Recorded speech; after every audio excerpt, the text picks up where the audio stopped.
সকালবেলা আকাশ ঘুমাচ্ছে। আকাশ হলো এই গল্পের নায়ক। তখনই আকাশের আব্বু ওর রুমে আসলো আকাশের ছোট বোন তানুকে নিয়ে। কেননা আকাশ ওর আব্বুর কথা না শুনলেও তানুর কথা ঠিকই শুনে। অতঃপর তানু বলে ওঠে, আব্বু, তুমি ভাইয়াকে ডাকো, আমি এখানে আছি, কোনো ভয় নেই। আমি পারবো না, তুই ডাক। তাছাড়া তুই তো জানিস আমি তোর ভাইকে কতটা ভয় পাই। তাই তুই ডাক তোর ভাইকে। আমি জানি আকাশ তোর কথা ফেলতে পারবে না। আব্বু, আমি একটা কথা আজও বুঝলাম না। তুমি এই রাজ্যের সিএম, যেখানে সবাই তোমার সাথে কথা বলতে ভয় পাচ্ছে, সেখানে কিনা তুমি ভাইয়ার সাথে কথা বলতে ভয় পাও। তুই তো জানিস সবাই বাইরে আমাকে ভয় পায়, সাথে বাড়িতে থাকা সবাইও। কিন্তু আমি ভয় পাই ওর রাগ প্লাস জেটটাকে। তাই তো তোকে নিয়ে এসেছি। তুই থাকলে আমি একটু ভরসা পাই। তাহলে আব্বু, তুমি একটু অপেক্ষা করো, আমি ভাইয়াকে ডেকে দিচ্ছি। ভাইয়া, এই ভাইয়া, তাড়াতাড়ি ওঠ। আব্বু তোর সাথে কি নিয়ে যেন কথা বলবে। এই কথা শুনে আকাশের আব্বু ভয় পালানোর সাথে তানুও কোনো কিছু ভেবে তানুও পালালো। এইদিকে আকাশ উঠে কাউকে না দেখে ঘুমাতে যাবে, কিন্তু ঘুম ভেঙে যাওয়ায় না ঘুমিয়ে উঠে পড়ে। উঠে ফ্রেশ হয়ে নিচে নামে, এসে দেখে সবাই বসে আছে নাস্তা করার জন্য। নাস্তা শেষে আকাশ ওর আব্বুকে বলে ওঠে, আব্বু, তুমি অফিসে যাওনি? আমি বলছিলাম কি, আজকে তোমাকে অফিসে আমি দিয়ে আসবো। আকাশের মুখে এই কথা শোনার পর আকাশের আব্বু হকচকিয়ে ওঠে। পরে তানু পানি খাওয়ালে তার ঠিক হয়ে যায়। এইটা দেখে আকাশ বলে ওঠে তার আব্বুকে, কি হলো আব্বু? আমি এই কথা বলার পর তোমার এই রকম কেন হলো?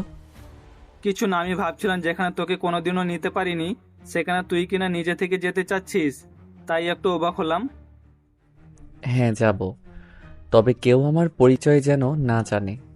মানে হলো, আমি যে তোমার ছেলে তা যেন কেউ না বুঝতে পারে। কিন্তু কেন? জানলে ক্ষতি কি? হ্যাঁ, আমি যখন বলছি জানবে না কেউ, তখন জানবে না। অতঃপর নাস্তা শেষ করে আকাশ ওর আব্বুকে নিয়ে রওনা দেয়। আকাশ ওর নিজের গাড়িতে করে ওর আব্বুর গাড়িগুলোকে পাঠায় অন্য আরেকটা রাস্তা দিয়ে। আকাশ ওর আব্বুকে অফিসে নিয়ে যায়। অফিসে গিয়ে জানতে পারে আকাশের আব্বু যে ওনার গাড়িতে কেউ যেন অ্যাটাক করেছিল। এতে কিছু অফিসার মারা যায়, সাথে অ্যাটাক করতে আসে লোকগুলোও মারা যায়। এইটা শুনে আকাশের আব্বু বলে ওঠে, তার মানে আকাশ তুই আগে থেকে জানতি যে আমার উপর হামলা করা হবে? হ্যাঁ, জানতাম, সেই জন্য তোমাকে আমার সাথে নিয়ে আসি। সাথে ওদেরকে আরেকটা রাস্তা দিয়ে পাঠিয়েছি, কিন্তু ওরা তবুও জানলো কি করে, এটাই ভাবছি। কে কি জানালো আকাশ? আমার মাথায় তো কিছুই ঢুকছে না। না, কিছু না। তুমি অফিস থেকে কোথাও যেতে চাইলে আমাকে কল দিবে। এক কথায়, আমি এই সিকিউরিটির উপর নির্ভর করে তোমাকে একা ছেড়ে দিতে পারবো না। তাই তুমি যখন বের হবে, তোমার সাথে আলাদা 4জন লোক থাকবে। আলাদা কেন? সরকার তো তা মানবে না। আব্বু, তোমাকে এত কথা চিন্তা করতে হবে না। তোমার সাথে আলাদা করে 4জন লোক থাকবে। ওরা তোমাকে বাঁচাবে, কারণ সিকিউরিটির উপর ভরসা করতে পারবো না আমি। ঠিক আছে, কিন্তু ওরা দেখতে কেমন ওইগুলো তো জানতে হবে।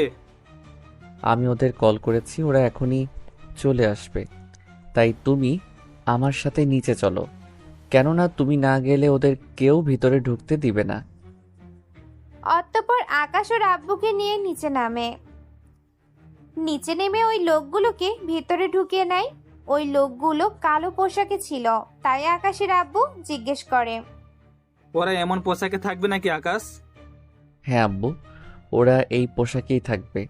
কেন, তোমার সমস্যা? না মানে আকাশ, তাই বলে এই কালো লম্বা কোট পরে থাকবে? এদের তো দেখতে মাফিয়াদের মতো লাগছে। দেখো আব্বু, যা বলছি তাই করো। আর হ্যাঁ, তোরা 4জন শুনে রাখো, আব্বুর সাথে সব সময় থাকবে।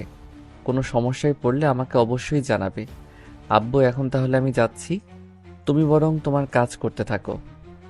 তা নয় করবো, কিন্তু তুই কোথায় যাবি আমাকে তো বল। আমার কাজ আছে, তাই আমি সেখানে যাব। তুমি নিজের খেয়াল রাখবে। আমি গেলাম। কথাগুলো বলে আকাশ অফিস থেকে বের হয়ে যায়। এইদিকে সমস্ত টিভি চ্যানেলে সিএম এর উপর আক্রমণের খবর সবাই জেনে যায়, কিন্তু সিএম তখন ওই গাড়িগুলোকে ছিল না, তাও চ্যানেলে বলা হয়। এইদিকে টিভির এই নিউজগুলো শুনে ডেভিল চ্যানেলের উপর বাড়ি দেয়, কেননা ডেভিল চেয়েছে সিএমকে মেরে ওনার জায়গায় বসতে চায়, যাতে করে এই পুরো শহরটাই রাজত্ব করতে পারে। কিন্তু অন্য দিকেও আকাশ ছেড়ে দেওয়ার পাত্র নয়। আকাশ ওখানে থেকে বের হয়ে চলে যায় অন্য আরেকটা জগতে। অন্য আরেকটা জগৎ বলতে খুন খারাপি করার জগতে, যেই জগতে নেই কোনো মায়া দয়া। সেই কোন স্যার? সেখানে শুধু প্রতিশোধ নেওয়ার জন্য ওই জগৎটা তৈরি করা হয়েছে। আকাশ এখন সেই জগতেই যাচ্ছে, কেননা আকাশের আব্বু উপর ডেভিল হামলা করে যা আকাশ জেনে যায়। তাই সকালে আকাশ ওর আব্বুকে নিয়ে বেরিয়ে গিয়েছিল, যাতে করে ওর আব্বুর কোনো ক্ষতি না হয়। কিন্তু ডেভিল এটা জানে না যে আকাশের আব্বুই সিএম। এইদিকে আকাশ ওর আস্তানায় চলে আসে। ওখানে আসলে সবাই আকাশের নামে জয়ের ধ্বনি দেয় আর বলে ওঠে, তোমরা নিশ্চয়ই জানো আমাদের রাজ্যের সিএম এর উপর হামলা হয়েছিল। সাথে তোমরা এটাও জানো কে হতে পারে সে। তাই তোমরা লোকজন রেডি রাখো, আমি ডেভিলের আস্তানায় হামলা দিব। আপনি কোনো চিন্তা করবেন না বস, আমি এখনই সব লোকজনকে রেডি করতেছি, তাড়াতাড়ি করি। ওকে ঠিক আছে, তাড়াতাড়ি করো। ওকে একটা উচিত শিক্ষা দিতে হবে, না হলে সে আরও বেড়ে যাবে। বস, একটা কথা বলার ছিল। সিএম স্যার কি আপনার পরিচিত? না মানে ওনাকে কিছু কেউ বললে আপনি ওদের বিরুদ্ধে অ্যাকশনে যান, তাই কথাটা বলেছি। সে সম্পর্কে জানানোর প্রয়োজন হয়নি। তাই তোমাকে যে কাজটা করতে দিয়েছি ওই কাজটা আগে শেষ করো, বুঝতে পেরেছো? অতঃপর আসিফ চলে যায় লোকজন রেডি করতে। লোকজন রেডি হলে আকাশ ওদের নিয়ে বেরিয়ে পড়ে ডেভিলের লোকদের মারতে। কারণ আকাশ এখানে ডেভিলকে পাবে না, কারণ ডেভিল কখন কোথায় থাকে তা ডেভিলের লোকজনও তেমন একটা জানে না। তবু আকাশ যদি ওর আস্তানায় এভাবে হামলা করতে থাকে, তাহলে ওর আস্তানা আগের চেয়ে দুর্বল হতে থাকবে। তাই আকাশ ওর লোকজনকে নিয়ে জঙ্গলের ভিতর চলে যায়। যাওয়ার আগে ওর লোকদের বলতে থাকে, দেখো ওখানে সাবধানে ঢুকতে হবে, না হলে তারা জেনে যাবে, কোনো ভুল করা যাবে না। তাই সবাই নিজেদের খেয়াল রাখবে। আকাশ যেতে যেতে কয়েকজনকে মেরে ফেলে। এইভাবে একে একে লোকদের মারছে আর ভিতরে ঢুকতে থাকে। এইভাবে মারতে মারতে আকাশ ওর লক্ষ্যে চলে গেল, কেননা এখন সামনে একটা বাড়ি দেখা যাচ্ছে। তাই আকাশ এখন ওই বাড়িটাই হামলা করবে এবং দেখবে কোনো ক্লু পায় কিনা। তাই ওই বাড়িতে থাকা সবাইকে মেরে ফেলে, শুধু একজনকে বাঁচিয়ে রাখে। ওই লোকটাকে অনেক প্রশ্ন করেছিল আকাশ, কিন্তু কোনো প্রশ্নের উত্তরই দিতে পারছে না ওই লোকটি। তাই আকাশ লোকটাকে মেরে ফেলে চলে আসে। ওখান থেকে বের হয়ে আকাশ ও লোকদের আস্তানায় পাঠিয়ে দিয়ে ওর আব্বুর অফিসে চলে যায় আকাশ। ওখানে গিয়ে অনেক রকমের লোকদের দেখে, কেননা এদেরকে আকাশের সুবিধা মনে হচ্ছে না। তাই আকাশ ওর আব্বুকে ইশারায় বলে লোকদের বের করে দিতে। তিনি তাই করেন। ওই লোকদের চলে যেতে বললে ওরা চলে যায়। এইটা দেখে আকাশের আব্বু বলে ওঠে, আকাশ ব্যাপারটা কি? লোকগুলোকে বের করতে কেন বললে? তেমন কিছু না আব্বু, এই লোকগুলো কেন এসেছিল? ওদের একটা প্রজেক্টের ব্যাপারে বলেছে, ওই প্রজেক্ট সাইন করে দিতে। কিন্তু আমি যখন দেখলাম ফাইলটা, তখন বুঝতে পারলাম ওটা সাইন করলে অনেক সাধারণ লোকজন ক্ষতি হবে। আমারও ওদের মুখটা দেখে এমন মনে হয়েছিল, তাই ভালোই করেছো। আমি এখন বাড়িতে যাব, ওখান থেকে ঈশাকে নিয়ে আমি বের হব শপিংয়ে। তুমি এদের সাথে আসবে। যেমনটা তুই বলবি। তাহলে আমি গেলাম। তবে ওই লোকগুলোর মতিগতি আমার কেন জানি না ভালো লাগছে না। ওরা কিছু একটা প্ল্যান করতে পারে, তাই সাবধানে থাকবে। অতঃপর আকাশ অফিস থেকে বের হয়ে বাড়িতে চলে আসে। বাড়িতে আসার আগেই তনুকে রেডি হতে বলে। তানু রেডি হয়ে নেয় আকাশ আসার আগেই। তানু আসলে আকাশ বেরিয়ে পড়ে। ওরা শপিং মলে ঢোকে। ওখানে তানুয়ের জন্য কিছু জামা দেখতে থাকে, সাথে আকাশও নিজের জন্য গেঞ্জি শার্ট দেখতে থাকে। আকাশ নিজের জন্য শার্ট পছন্দ হলে ওটা ট্রায়াল দিয়ে দেখার জন্য ট্রায়াল রুমে যায়। এখানে মোট 4টা ট্রায়াল রুম ছিল। আকাশ এক এক করে চেক করে দেখে দরজা বন্ধ। তখন চতুর্থ নাম্বার দরজা ধাক্কা দিতে খুলে গেল। আকাশ ভিতরে ঢুকে সাদা একটা পর্দা সরাতেই দেখলো একটা মেয়ে শাড়ি চেঞ্জ করতেছে। শাড়ি চেঞ্জ করার সময় আকাশ শুধু মেয়েটার নাভিটাই দেখতে পেল, কেননা মেয়েটা আকাশকে দেখা মাত্রই শাড়ি দিয়ে বুকটা ঢেকে নিল। কিন্তু তাতে করে নাভিটা দেখা যাচ্ছে। এর বাহিরে আরো অনেক কিছু দেখতে পেয়েছে, ওইসব আপনাদের না জানলেও চলবে। আকাশকে অমন ভাবে তাকাতে দেখে মেয়েটা যেই চিৎকার করতে যাবে, আকাশ মেয়েটার মুখে হাত দিয়ে আটকে দেয়, যাতে করে মেয়েটার চিৎকার বাহিরে না শোনা যায়। আকাশ মেয়েটা এতটাই কাছে ছিল যে মেয়েটা আকাশের আর আকাশ মেয়েটার বুকে হার্টবিট শুনতে পাচ্ছে। দুজনে কিছুক্ষণ চুপ করে থেকে মেয়েটি ইশারায় আকাশকে হাত সরাতে বলে। আকাশ ব্যাপারটা বুঝতে পেরে হাত সরিয়ে নেয়।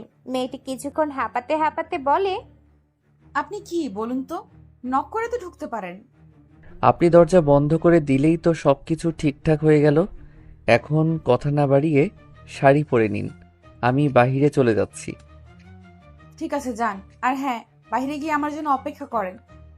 আকাশ ইরার কথা মতো বাইরে চলে আসে, এসে অপেক্ষা করে। ইরা 5 মিনিটের ভিতরে শাড়ি চেঞ্জ করে বাহির হয়ে আসে। ইরাকে দেখে আকাশ একদম ফিদা হয়ে গিয়েছে, যাকে বলে ফ্লাভ অ্যান্ড ফার্স্ট সাইট, একদিক দিয়ে ভালোবাসা। এইদিকে ইরা ট্রায়াল রুম থেকে বের হয়ে আকাশের দিকে আসতেছে, আর আকাশ তো ইরাকে দেখতেই ব্যস্ত। তাই ইরা বিরক্ত হয়ে হাতের তুড়ি বাজালে আকাশের ধ্যান ভাঙে আর বলে ওঠে, আচ্ছা, আপনি তো দেখি ভারী লুচু টাইপের ছেলে। জি, আপনি কি কথাগুলো আমাকে বলেছেন? জি, আপনাকেই বলেছি। আপনাকে ছাড়া কাকে বলবো? কি আমাকে বললেন? তাছাড়া এত লোকজন থাকতে আমাকে কেন কথাটা বললেন? কারণটা হচ্ছে, কোথায় আপনি মন মরা হয়ে থাকবেন, সেখানে তা না করে আমার দিকে তাকিয়ে আছেন। তা কোনোদিন কি মেয়ে দেখেননি নাকি? জীবনে অনেক মেয়ে দেখেছি, কিন্তু আপনাকে আজকে যেরকম দেখেছি ওইভাবে কাউকে দেখিনি। আই চুপ চুপ। আচ্ছা, আপনার কি লজ্জা শরম নেই? একটা মেয়েকে দেখার পর আবার তার সামনে তার কথা বলছেন। বারে, মানুষের পিছনে কথা বলার অভ্যাস আমার নেই। যাকে যা বলার সবসময় সামনেই বলি। দোয়া করবেন এরপর থেকে যেন আপনি আমার সামনে না পড়েন। যদি পড়েন তাহলে খুন করে রেখে দিব। কথাগুলো বলে মেয়েটি চলে যায়। এইদিকে মেয়েটির কথা শুনে আকাশ মিটমিট করে হাসে। আকাশ ওখানে দাঁড়িয়ে থাকা অবস্থায় তানু চলে আসে। তানু এসে আকাশকে বলে, ভাইয়া, তোর ট্রায়াল দেয়া শেষ হলে তুই বিল পে কর, আমি ভেতর থেকে আসছি। আরে বোন, লাগবে না, তুই চল, একসাথে বিল দিয়ে হাঁটা ধরবো। ভাইয়া, তুইও না, কখন তোর মতিগতি কি থাকে তা বোঝাই মুশকিল। আকাশ তানুকে নিয়ে বেরিয়ে পড়ে। শপিং মল থেকে বের হয়ে এসে আকাশ ঈশাকে বলে, তানু, তুই এখানে একটু দাঁড়া, আমি গাড়ি নিয়ে এসে তোকে নিয়ে যাব এখান থেকে। আমি তাহলে আছি, তুই যা, তাড়াতাড়ি আসবি। আকাশ গাড়ি নিতে চলে যায়, কিন্তু 20 মিনিট হয়ে গেল আকাশ না ফেরার কারণে তানু পার্কিং লটের ভিতরে চলে যায়। ওখানে গিয়ে দেখে আকাশ অজ্ঞান অবস্থায় পড়ে আছে আর শরীরে ছুরির আঘাতের চিহ্ন। তাই তানু চিৎকার করে লোক জড়ো করে। পরে সবাই মিলে আকাশকে ওদের গাড়িতে উঠিয়ে দিলে তানু গাড়ি ড্রাইভ করে হসপিটালে আসতে থাকে। হসপিটালে আসার আগে ওর বাবা মা কল দিয়ে সব কথা জানিয়ে দেয়। আকাশের বাবা মা কল পেয়ে হসপিটালে চলে আসে আর বলে ওঠে, আম্মু, আমরা শপিং করে বের হয়েছিলাম, তখনই ভাইয়া গাড়ি নিয়ে গেল। 20 মিনিট পার হয়ে যাওয়ার পর আমি ওখানে গিয়ে ভাইয়াকে এই অবস্থায় দেখলাম। কার এত বড় সাহস আমার ছেলেকে মারে? সিকিউরিটি, সিকিউরিটি, কোথায় তোমরা? তাড়াতাড়ি এখানে আসো। জি স্যার, আমাদের ডেকেছেন কি? হ্যাঁ, এখনই এই ঠিকানায় যাও। ওখানে কি হয়েছে না হয়েছে সব জেনে তারপর আসবে। ওকে, ঠিক আছে, আপনি কোনো চিন্তা করবেন না স্যার, আমরা খুব শীঘ্রই সব কিছু তদন্ত করে আসতেছি। তদন্ত করতে হবে না, যারা এই কাজ করেছে ওদেরকে 24 ঘন্টার মধ্যে আমার সামনে হাজির করবে, জীবিত অথবা মৃত। ওকে, ঠিক আছে স্যার। আমরা সব রকমের চেষ্টা করব, আপনি কোনো চিন্তা করবেন না। অতঃপর সিকিউরিটি বের হয়ে যায়। অন্যদিকে ডক্টর আকাশের চিকিৎসা করতে থাকে। 1 ঘন্টা পর ডক্টর বেরিয়ে এলো, তবে মুখে চিন্তার ছাপ নিয়ে। তা দেখে আকাশের বাবা মা ও তানু ওরা চিন্তিত হয়ে পড়েছে। এটা দেখে ডাক্তার বলে ওঠে, দেখুন, আকাশের অবস্থা কিছুটা খারাপ, কারণ অনেক রক্ত বের হয়ে গিয়েছিল। তার উপর শরীরে আঘাতের অনেক চিহ্ন আছে, তাই সুস্থ হতে দেরি হবে। ডাক্তার সাহেব, আকাশের সুস্থ হতে কতদিন লাগবে আর জ্ঞান কখন ফিরবে? দেখুন, 7-8 দিন লাগবে সুস্থ হতে, জ্ঞান ফিরতে 1 দিন লাগবে। তাই ওর খেয়াল রাখবেন যাতে করে ওর সমস্যা না হয়। 2 দিন হসপিটালে রাখতে হবে। এখানে ওর কোনো ক্ষতি হবে না, হসপিটালে সিকিউরিটি আছে, ওরা কোনো মতে আকাশের ক্ষতি হতে দিবে না। এইদিকে তানু হসপিটাল থেকে বাকি সবাই চলে যায়। অন্যদিকে সিকিউরিটিগুলো শপিং মলের কাছে এসে অনেক লোকজনকে অনেক প্রশ্ন করতে থাকে, কিন্তু ওরা কিছু দেখেনি বলে চলে যায়। পার্কিং লটে সিসিটিভি ক্যামেরা ছিল, কিন্তু ওই লোকগুলো ক্যামেরা নষ্ট করে দিয়েছে। তাই ওখানে কোনো রকম ক্লু ওরা পেল না, তাই আশেপাশে কেউ কিছু বুঝতে পারেনি। এইদিকে আসিফ ও আকাশের লোকেরা এখন পর্যন্ত কোনো খবর পায়নি আকাশের, কেননা 1 দিন হয়ে গেল আকাশ ওদের সাথে কোনো যোগাযোগ করেনি। তাই আসিফের টেনশন হতে থাকলো আর বলতে লাগলো, এমনটা তো হওয়ার কথা নয় বস, 1 দিন শেষ হয়ে গেল অথচ আমাদের সাথে কোনো যোগাযোগ করেনি। আচ্ছা, ওনার কিছু হয়নি তো? উনি না জানালে আমরা নিজের থেকে তো আর ওনার সাথে যোগাযোগ করতে পারবো না। তা উনি জানে, তবুও কেন যোগাযোগ করছে না? এইদিকে সিকিউরিটিগুলো আকাশের আব্বুর সামনে এসে দাঁড়িয়ে আছে। অতঃপর আকাশের আব্বু বলে ওঠে, এই কি, তোমরা এভাবে দাঁড়িয়ে আছো কেন? আমার ছেলেকে যারা মেরেছে তারা কোথায়? স্যার, আমরা সব চেক করেছি, কিন্তু বড় স্যারকে কারা মেরেছে এর কোনো তথ্য পাইনি। কি, তার মানে সামনে এই কাজটুকু করতে পারলে না? তোমাদের কি এই জন্য এত টাকা দিয়ে রাখি? তোমরা যদি কোনো কাজ করতে পারো না তাহলে কি লাভ আমার? সরি স্যার, আমরা সব রকম চেষ্টা করেছি। এখন শুধুমাত্র বড় স্যারই বলতে পারবে ওই সময়ে কি হয়েছিল। আমার ছেলের একবার জ্ঞান ফিরুক, তারপর ওদের খেলা শেষ করব। ওদের কত বড় সাহস আমার ছেলেকে মারার চেষ্টা করে। এইদিকে 1 দিন পর আকাশের জ্ঞান ফিরে। আকাশ জ্ঞান ফিরে আশেপাশে তাকিয়ে আছে, সাথে কাউকে খুঁজতেছে। আকাশের এমন করে তাকানো দেখে তানু প্রশ্ন করে, ভাইয়া, কি খুঁজছিস এমন করে? ওই মেয়েটি কোথায়? ভাইয়া, কোন মেয়ের কথা বলছিস? আমি তো ওখানে কোনো মেয়েকেই দেখলাম না। ওখানে একটা মেয়ে ছিল, আমি ওই মেয়েটিকেই বাঁচাতে গিয়ে আমার এমনটা হয়েছে। ভাইয়া, তুই কি বলছিস এগুলো? আমি ওখানে কোনো মেয়েকে দেখিনি। তাছাড়া ওই সময় কি হয়েছিল? ওই সময় কথাগুলো বলে আবার জ্ঞান হারায়। তাই তানু তাড়াতাড়ি করে ডক্টরের কাছে আসে। তানুকে এভাবে আসতে দেখে ডক্টর বলে ওঠে, কি ব্যাপার তানু, তুমি এমন কেন করছো? তোমার কি কোনো কিছু সমস্যা হয়েছে? ভাইয়ার জ্ঞান ফিরেছিল, কিন্তু কোনো একটা মেয়ের কথা বলে। আমি ওকে মেয়েটার কথা জিজ্ঞাসা করতে আবার ও জ্ঞান হারায়। আগেই তো বলেছি আমি, এখন ওকে কোনো রকম প্রশ্ন করা যাবে না।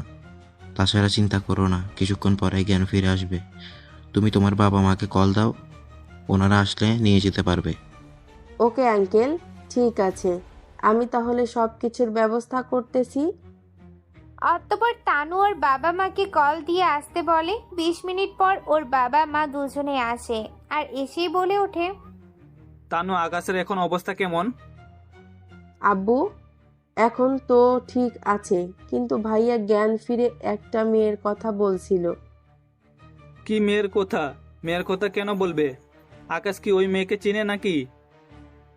উপস, আব্বু তুমিও না, কিছু বলার আগেই তো তোমার ছেলে চিৎপটাং হয়ে গেল, মানে জ্ঞান হারালো। ডক্টর আঙ্কেল বলে দিয়েছে ভাইয়াকে এসব কিছু নিয়ে যেন কোনো কথা জিজ্ঞাসা না করি। তা তোর ভাইকে কখন নিতে পারবো এখান থেকে? এই তো আবার জ্ঞান ফিরলে নিয়ে যেতে পারবো, ডক্টর আঙ্কেল এটাই বলল। অতঃপর আকাশের জ্ঞান ফিরে।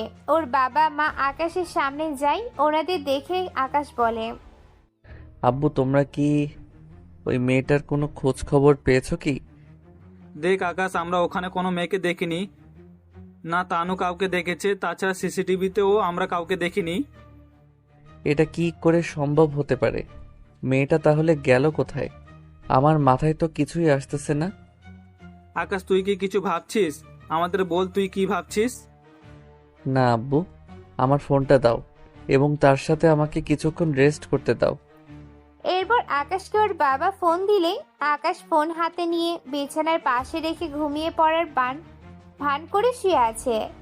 সবাই রুম থেকে চলে গেলে আকাশ কল দেয় আসিফকে আর বলে ওঠে, জি বস বলেন, আপনার কি কোনো কিছু হয়েছে? আপনার দেখি কোনো খোঁজ খবর নেই। আসলে আমার উপর হামলা হয়েছিল। কি বলছেন কি বস? কি হয়েছিল বস? আমাকে একটু খুলে বলেন। বেশি কিছু না, তুই এখন যাবি এই শপিং মলে, ওখানে গিয়ে খোঁজ নে, তাহলে ওই মেয়েটার ব্যাপারে জানতে পারবি। তুই যে করে পারিস খুঁজে বের কর। আপনি কোনো চিন্তা করবেন না বস, যে করেই হোক ওই মেয়েটাকে আপনার সামনে এনে হাজির করব। ওরা কথা বলে কল কেটে দেয়। এইদিকে আকাশ শুয়ে পড়ে। 4 দিন পর আকাশ পুরোপুরি সুস্থ হয়ে যায়। সুস্থ হয়ে আকাশ চলে আসে ওর আস্তানায়, কেননা আসিফ ওই মেয়েটাকে খুঁজে বের করেছে। তাই আকাশ ওই মেয়েটার সাথে কথা বলার জন্যই এই মেয়েটাকে তুলে আনে।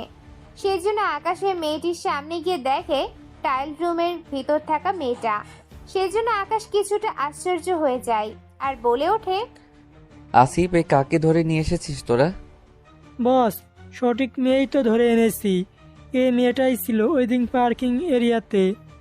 এই মেয়ে চুপ করে আসিস কেন বল? সেদিন তুই ছিলি ওখানে। বিশ্বাস করুন, আমি কাউকে মারার জন্য কাউকে সুপারিশ করিনি, আর নাই কোনো সাহায্য করেছি। তাহলে সত্যি করে বল, ওই দিন ওখানে কি করেছিলি তুই? সব সত্যি বলতেছি, প্লিজ তবু আমার কোনো ক্ষতি করবেন না। এইদিকে আকাশ কি বলবে বুঝতে পারছে না, কেননা আকাশের ওই দিনের ঘটনা তেমন একটা মনে নেই। শুধু এইটুকুই মনে আছে যে একটা মেয়েকে কতগুলো লোক তুলে নিয়ে যেতে চেয়েছিল। আকাশের মেয়েটিকে বাঁচানোর জন্য গিয়েছিল, কিন্তু মেয়েটি আকাশের পেটে ছুরি ঢুকিয়ে দেয়। এরপর বাকি লোকগুলো আঘাত করতে থাকে।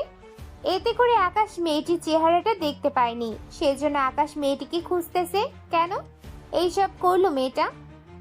তাহলে সব সত্যি বল, তাহলে তোকে যেতে দেব। তাহলে শুনুন, আমি শপিং মল থেকে বের হয়ে গাড়ির কাছে আসি। তখন ওখানে একটা মেয়েকে দেখলাম কাকু নিয়ে দাঁড়িয়ে আছে। আমি মেয়েটার কাছে যেতেই মেয়েটা ছুরি দেখিয়ে আমাকে ভয় দেখায়। যদি আমি চেঁচামেচি করি তাহলে আমাকে মেরে ফেলবে। আমি ভয় পেয়ে গাড়িতে গিয়ে বসি। এরপর আমি ওখানে একটা ছেলেকে দেখে আসতে। ওই ছেলেটি কে ছিল? মানে ওকে আগে কখনো দেখেছিস কি? হ্যাঁ, দেখেছি, আমি শপিং এর ভেতরে। এরপর কি হলো তাড়াতাড়ি বলেন। এরপর ছেলেটির কাছে আসতেই ওই লোকগুলো ওই মেয়েটার উপর হামলা করতে আসে। তখন ওখানে আসা ছেলেটি ওই মেয়েটিকে বাঁচাতে ওই লোকগুলোকে মারতে থাকে। মার খেয়ে লোকগুলো ওখানেই শুয়ে থাকে। ছেলেটিকে বেঁচে থাকতে দেখে আমি ওখান থেকে চলে আসি। এরপর তুই কি করলি? বিশ্বাস করুন, আমি ওখান থেকে চলে আসি। এরপর কি হয়েছে না হয়েছে আমার কিচ্ছু মনে নেই। আসিফ, এই মেয়েটিকে ছেড়ে দে। তার সাথে যদি পারিস এই মেয়েটার থেকে ওই মেয়েটার বর্ণনা অনুযায়ী যদি কাউকে পাস তাহলে নিয়ে আসবি। এখন এই মেয়েটাকে ওর বাড়িতে পৌঁছে দে। তাই হবে বস, আমি একে দিয়ে আসতেছি। আসিফ মেয়েটার বাঁধন খুলে দেয়। মেয়েটিকে সাড়া পেয়ে ওখান থেকে চলে যায় আসিফের সাথে। যেতে যেতে আসিফ মেয়েটার থেকে সবকিছু শুনতে থাকে ওই মেয়েটার ব্যাপারে। আসিফ মেয়েটিকে ওর বাড়িতে নামিয়ে দিয়ে চলে আসে আস্তানায়। এসেই বলে ওঠে, বস, ওই মেয়েটি যেভাবে বর্ণনা দিয়েছে ওই হিসেবে তো একজনই হতে পারে।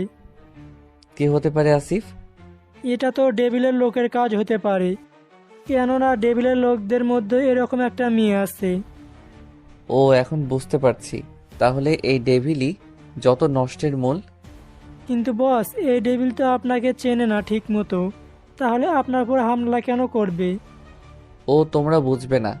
এখন তোমরা একটা মিশনে যাওয়ার জন্য প্রস্তুত হও, কেননা আমরা একটা মিশনে যাব। ঠিক আছে বস, তাহলে আমি একজনকে তৈরি হতে বলতেছি তাড়াতাড়ি। আসিফ 10-15 জন লোকদের তৈরি হতে বলে। ওরা তৈরি হলে আকাশ ওই লোকদের নিয়ে বেরিয়ে পড়ে। ওখান থেকে আকাশ একটা ঘন জঙ্গলের মধ্যে আসে, কেননা এই জঙ্গলে আসলেই আকাশ জানতে পারবে ডেভিলের কোথায় কোথায় আস্তানা আছে। তাই প্রথমে এখানে চলে আসে। এখানে এসে আকাশ ডেভিলের লোকদের মারতে থাকে। এতে করে দুই দলেরই অনেক লোক মারা যায়। আকাশ মারামারির এক পর্যায়ে একটা রুমে ঢুকে যায়, কিন্তু রুমে ঢুকলেই অটোমেটিক দরজা বন্ধ হয়ে যায়। এতে করে আকাশ অনেক চেষ্টা করে, কিন্তু কিছুতেই দরজা খোলার কোনো সিস্টেম পাচ্ছে না। আসিফও অনেক চেষ্টা করে, কিন্তু পারছে না খুলতে। কিন্তু এইদিকে পুলিশ চলে আসতে থাকে। এইটা দেখে আসিফ বলে ওঠে, বস এখন কি হবে? পুলিশ চলে আসছে। তাহলে তোমরা এখান থেকে ফালাও তাড়াতাড়ি। কিন্তু বস, তাহলে আপনার কি হবে? আমার কিছু হবে না। পুলিশ ভিতরে ঢোকার আগেই তোমরা এখান থেকে যত তাড়াতাড়ি পারো বেরিয়ে পড়ো। আকাশের কথায় আসিফ বাকি লোকদের নিয়ে বেরিয়ে পড়ে অন্য আরেকটা রাস্তা দিয়ে। এইদিকে পুলিশ ভিতরে ঢুকে সবকিছু চেক করতে থাকে। ওরা ওখানে অনেক লোককেই মৃত অবস্থায় পড়ে থাকতে দেখে, কিন্তু ওরা পরক্ষণেই ওদের ওই দরজার দিকে চোখ যায়, কেননা দরজার সামনে লেখা ছিল কন্ট্রোল রুম। তাই ওরা নিজের মধ্যে বলা বলি করতে থাকে। এই তোমরা যে করেই পারো, এই দরজা ভাঙতে যা যা লাগে সবকিছু নিয়ে এসো। এইদিকে ওরা দরজা ভাঙার জন্য মেশিন পত্র নিয়ে আসে। অন্যদিকে আকাশ দরজা থেকে অনেক দূরে দাঁড়িয়ে আছে, কেননা নয়তো দরজা ভাঙার ফলে আকাশ আহতও হতে পারে। ওরা অনেকক্ষণ কাজ করার পর দরজা ভাঙতে সক্ষম হয়। দরজা ভেঙে ওরা ভেতরে গিয়ে আকাশকে দেখে আর বলে ওঠে, কোনো চালাকি নয়, হাত উপরে উঠিয়ে বাহিরে চলে আয় তাড়াতাড়ি। পুলিশ কথায় আকাশ হাতগুলো উপরে তুলে বের হয়ে আসে, কেননা এখানে কোনো সমস্যা করলে চলবে না। তাই ওদের কথা মতো বেরিয়ে আসলো। ওরা আকাশের হাতে হাত করা পরিয়ে গাড়িতে তুলে নিল। 30 মিনিট পর গাড়ি পুলিশ স্টেশনে আসলে আকাশকে ওখান থেকে নামিয়ে ইন্টারোগেশন রুমে নিয়ে যাওয়া হয় আর বলে ওঠে, এই ছেলে, তোর নাম কি? সব সত্য বলবি? আমার নাম পারভেজ হোসেন আকাশ। এবার বলো, তুমি ওখানে কি করতে গেছিলে? আর কার লোক তুমি? এবং ওখানে কি কি কাজ চলছিল? বিশ্বাস করুন স্যার, আমি কারো লোক নই, আর নাই কারো হয়ে কাজ করি। তাহলে ওই রুমে তুই কি করছিলি? বিশ্বাস করুন স্যার, ওরা আমাকে ধরে নিয়ে ওই রুমে নিয়ে আটকে রেখেছিল। বাহ, ভালোই তো মিথ্যে কথা বলতে শিখেছিস, কিন্তু তোর এই মিথ্যে কথাই কোনো লাভ হবে না। তাই সত্যিটা বলে দে, নয়তো এমন মার মারবো যে সারা জীবনে এই মারের কথা ভুলতে পারবি না। বিশ্বাস করুন স্যার, আমি কারো হয়ে কাজ করি না, আমায় বিশ্বাস করুন স্যার। বুঝতে পারছি, এভাবে কাজ হবে না, তোকে রিমান্ডে দিতে হবে। এই, ওকে রিমান্ড রুমে নিয়ে আয়। আমি একটা কল করি, উকিল ঠিক করব। ঠিক আছে, কিন্তু যা করার তাড়াতাড়ি করবি কিন্তু। এখন হয়তো আপনারা ভাবছেন জেলের ভিতর তো ফোন ইউজ করতে দেয় না, তাহলে এখানে কেন ফোন ইউজ করতে পারছে? তাহলে এই ব্যাপারে আপনার কিছু বলতেই হয়।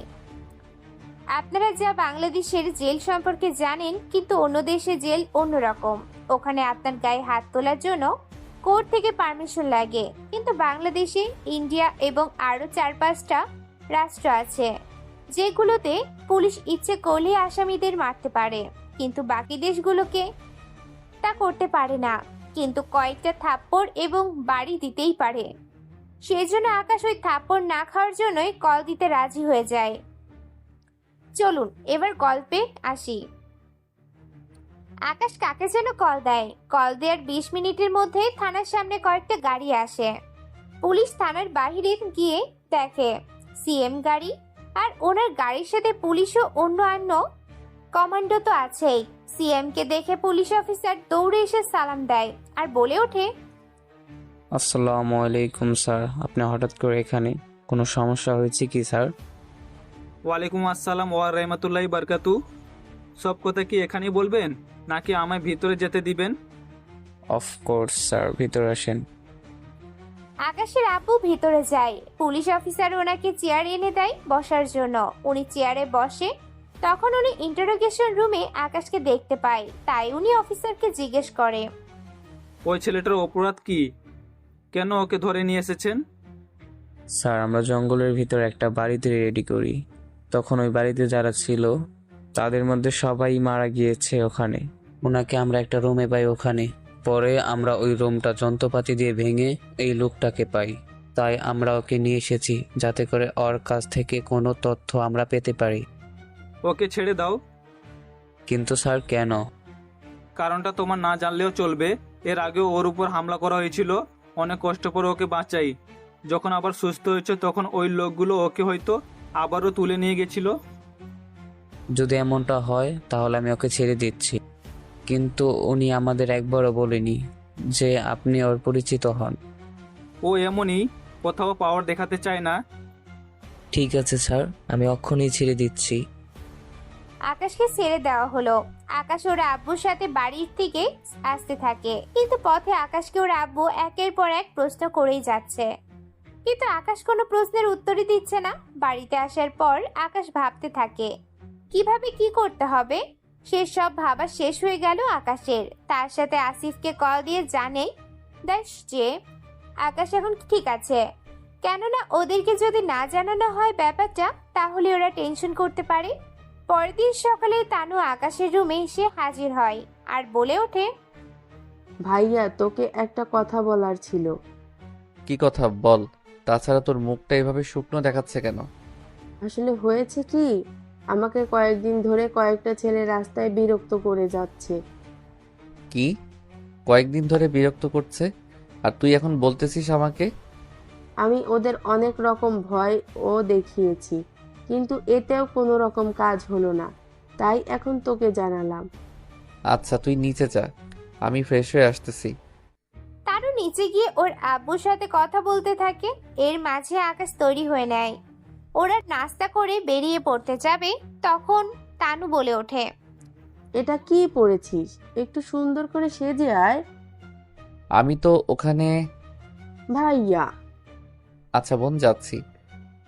আকাশ উপরে গিয়ে রেডি হয়ে নেয়, কেননা আকাশ মারামারি করার উদ্দেশ্যে রেডি হয়েছিল, কিন্তু এখন আবার চেঞ্জ করতে বলেছিল। সেজন্য একটু অবাক হয় আকাশ, তাই এবার রেডি হয়ে বেরিয়ে এলো। ওখান থেকে তানুকে নিয়ে বেরিয়ে পড়লো ভার্সিটির উদ্দেশ্যে। পথে যেতে ওরা অনেক কথা বলতে থাকে, কিন্তু তানু একবারও ওই ছেলেদের কথা বলছে না। এইটা দেখে আকাশ বলে ওঠে, তনু, ব্যাপারটা কি বলতো? তুই তো বলেছিলি তোকে বিরক্ত করে কোন ছেলেগুলো, কিন্তু এখন তো কাউকে দেখছি না। আরে ভাইয়া, ওটা তো ভার্সিটির ভেতরে। তুই ভার্সিটিতে চল, তারপর না হয় সব বলছি। আকাশ ভার্সিটিতে চলে আসে। এই ভার্সিটির প্রিন্সিপাল স্যারই একমাত্র আকাশ ও তানুর পরিচয় জানে, আর নয় বাকি লোকজন জানে যে ওর বাবা বিজনেসম্যান। আকাশ তানুকে নিয়ে ভার্সিটির ভিতরে যায় আর বলে ওঠে, কিরে, কই ওই ছেলেগুলো দেখছি না তো? ভাইয়া, তুই কি মারামারি করার জন্য এখানে এসেছিস নাকি? আরে আমি কি তা বলছি নাকি? আমার কাজ আছে তাই তো বললাম। চল আমার সাথে ওই গাছের নিচে। তানু আকাশকে নিয়ে চলে যায় গাছের নিচে। ওখানে গিয়ে ওরা বসে বসে কথা বলতে থাকে। তখন তানুর বাকি বান্ধবীগুলো আসতে থাকে, ওরাও গাছের নিচে বসে পড়ে। কিন্তু আকাশ এতগুলো মেয়ের মাঝে একটা মেয়েকে চেনা চেনা লাগছে আকাশের, আর বলে ওঠে, আচ্ছা, আপনাকে আমার খুব চেনা চেনা লাগছে কেন? এই দেখে ইরা আকাশের দিকে তাকায়। ইরা ও আকাশকে কিছুটা পরিচিত মনে হচ্ছে, তাই ইরা বলে ওঠে, আমারও আপনাকে কিছুটা চেনা চেনা মনে হচ্ছে। আমার মনে হয় আমি যদি ভুল না করি তাহলে আমি শপিং মলে থাকা ওই মেয়েটি, যাকে আমি কথাটা বলার আগেই ইরা উঠে গিয়ে আকাশের মুখ চেপে ধরে। এতে ওরা সবাই কিছুটা আশ্চর্য হয়। পরে ব্যাপারটা বুঝতে পেরে ইরা হাত সরিয়ে নেয়, কেননা আকাশ যদি শপিং মলের ঘটনাটা বলে দেয় তাহলে ওরা সবাই ইরাকে নিয়ে মজা করতে থাকবে। তাই ইরা বাধ্য হয়ে এমনটা করলো। এইসব কিছু দেখে তানু তো বলেই ওঠে, ইরা, তুই কি ভাইয়াকে আগে থেকেই চিনিস? চিনি মানে আমাদের তো আগেও দেখা হয়েছিল। ট্রায়া। আপনি চুপ করবেন? কি রে, এভাবে চেঁচাচ্ছিস কেন? তোর ভাইয়াকে চুপ থাকতে বল, নয়তো এখানে গলার টিপে ধরবো। আচ্ছা, আমি চুপ করলাম। তানু, তুই এখানে কেন এনেছিস? তুই তো বলেছিলি তোকে কিছু ছেলে বিরক্ত করছে, তাহলে ওই ছেলেগুলো কোথায়? কি? আপনি এখানে এসে ছেলেদের মারবেন? আপনাকে দেখে তো অতটা সাহসী বলে মনে হচ্ছে না। ভাইয়া, ওরা তো মনে হয় আজকে আসেনি। তাহলে আমি বরং যাই, তুই এখানে আড্ডা দে। ভাইয়া, আরো কিছুক্ষণ থাক আমাদের সাথে। না রে বোন, অনেক কাজ বাকি আছে। কাজ তো থাকবেই।